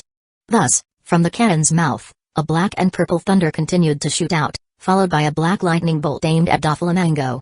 The man in the middle didn't have time to think about why he was caught up in this without realizing it, let alone time to dodge. The black and purple lightning completely absorbed him without much effort and continued roaring towards Doflamingo. In its path, it left many weak-minded and weak-willed recruits unconscious. On the opposite side, Doflamingo laughed heartily. 12 holy spears. God's execution. The incredibly sharp spikes made of threads attacked from behind. Soon, they clashed with the air cannon. Originally, Doflamingo had a lot of confidence and didn't think his strongest move would be defeated at all. However, the stalemate between both attacks only lasted 5 seconds. Suddenly, Doflamingo's expression changed. He discovered that his strongest move couldn't withstand the power of the air cannon. The terrifying air cannon was constantly unleashing its own terrifying power, and the lightning bolts intertwined, defeating Doflamingo's God's punishment. That's right. Doflamingo's attack was defeated and the threads broke under the havoc of the air cannon, becoming broken threads, and the destructive attack soon arrived in front of Doflamingo. Looking at the air cannon, Doflamingo's face turned extremely pale, his heart beating violently as he shouted in a hurry. Haki wall. A thread similar to a spider's silk blocked in front of him, but it was still useless. Under the terrifying power of the air cannon, it burst instantly. In the midst of Doflamingo's despair, the air cannon struck him. Boom. An explosion sounded, and the air cannon made a large hole in the middle of Doflamingo's body. The power of the air cannon was still unstoppable and finally hit the wall, bringing down the building's wall. Everyone in the audience was stunned. This power is outrageous. It's terrifying. I didn't expect the small air cannon to have such lethality. Everyone was in shock. All eyes turned back to Doflamingo. At this moment, blood was continuously flowing from his mouth, half of his body had disappeared, and blood was gushing out. His expression was filled with disbelief and, in the end, the eyes beneath his sunglasses lost focus and fell. With a blast from the air cannon, Doflamingo, also known as Joker, was brutally killed. Oh my god. The audience was in an uproar and everyone's complexion changed drastically. Everyone in the Don Quixote family was even more frightened and crowded together. Doffy. Young master. Kaido had asked Doflamingo to resist the air cannon with all his might. He wanted to test the power of the air cannon. At first, Doflamingo didn't care too much. He thought he could get something for free this time. But the reality was killed in one shot. The Don Quixote family rushed forward, their faces filled with astonishment. At this moment, Doflamingo was already dead, his vitality completely severed and the blood on the ground flowing everywhere. On the opposite side, Kaido was also surprised, a bit slow at this moment as he looked at the air cannon on his index finger. This little thing is so powerful, I feel like it didn't even take much of my resistance, let alone hockey. You're a monster, I wonder how many attacks you can make. Even with just one I felt like I was going to die from vitamin deficiency. Jigen thought with a stiff smile. Although Doflamingo's strength is nothing in Kaido's eyes, he also represents the pillar of strength in this world. Such a strong man being killed in one blow in front of an air cannon. Of course.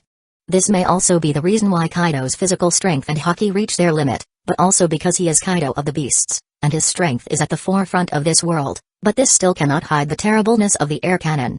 Even my special attack can't make you fall in this state. Kaido said as he looked at Doflamingo's pitiful corpse. Kaido has a clear understanding.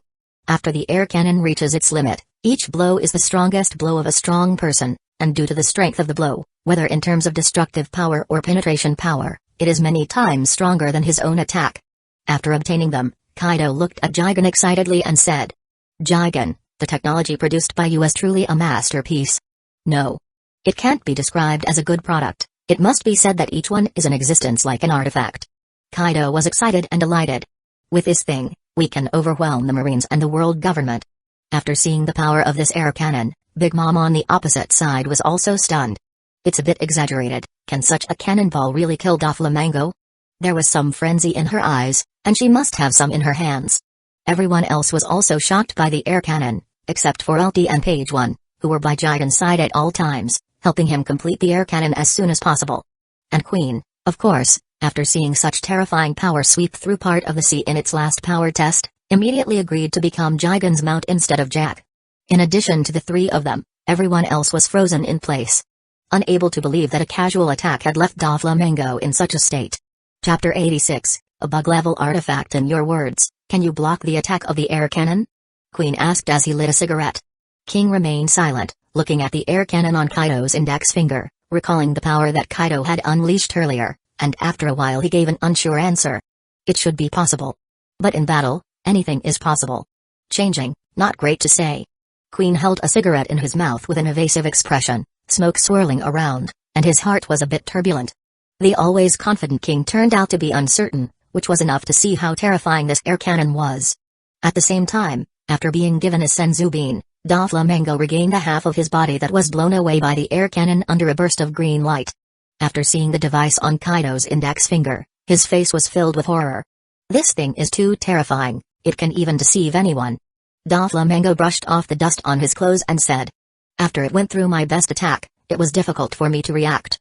At this moment, Doflamingo is both scared and excited about the power of this air cannon. He was very fortunate in his heart. Fortunately, he joined Kaido's alliance from the beginning, so he could have the chance to obtain this air cannon. After finally calming down, he stood up, walked in front of Kaido, and said with a smile, Kaido, can I give it a try? Kaido did not refuse either. After all, there was no credit or hard work involved, so Kaido handed the air cannon over to Doflamingo for him to experiment with. Doflamingo was filled with joy. He took the air cannon, as if he had taken a baby, and looked at the small air cannon. As an arms dealer, I have seen all kinds of weapons in the world, even the explosive rock strictly controlled by the Marines, but I have never seen such a peculiar and unique weapon like this. If it is used by the strong, it is 10,000 times more terrifying than the explosive rock. Without further ado, Doflamingo put the small cannon on his index finger. With his physical size, he can indeed put the air cannon on his arm like Jigen did initially, but he feels that this is equivalent to not having it. With one hand, it will not be flexible enough in battle, so he still thinks it would be better to put it on his fingers like Kaido. Under Jigen's guidance, Doflamingo adjusted the size of the air cannon and then put it on his finger. He looked around to see who could help with the experiment. King wanted to step forward and try it, but Katakuri quickly stepped forward.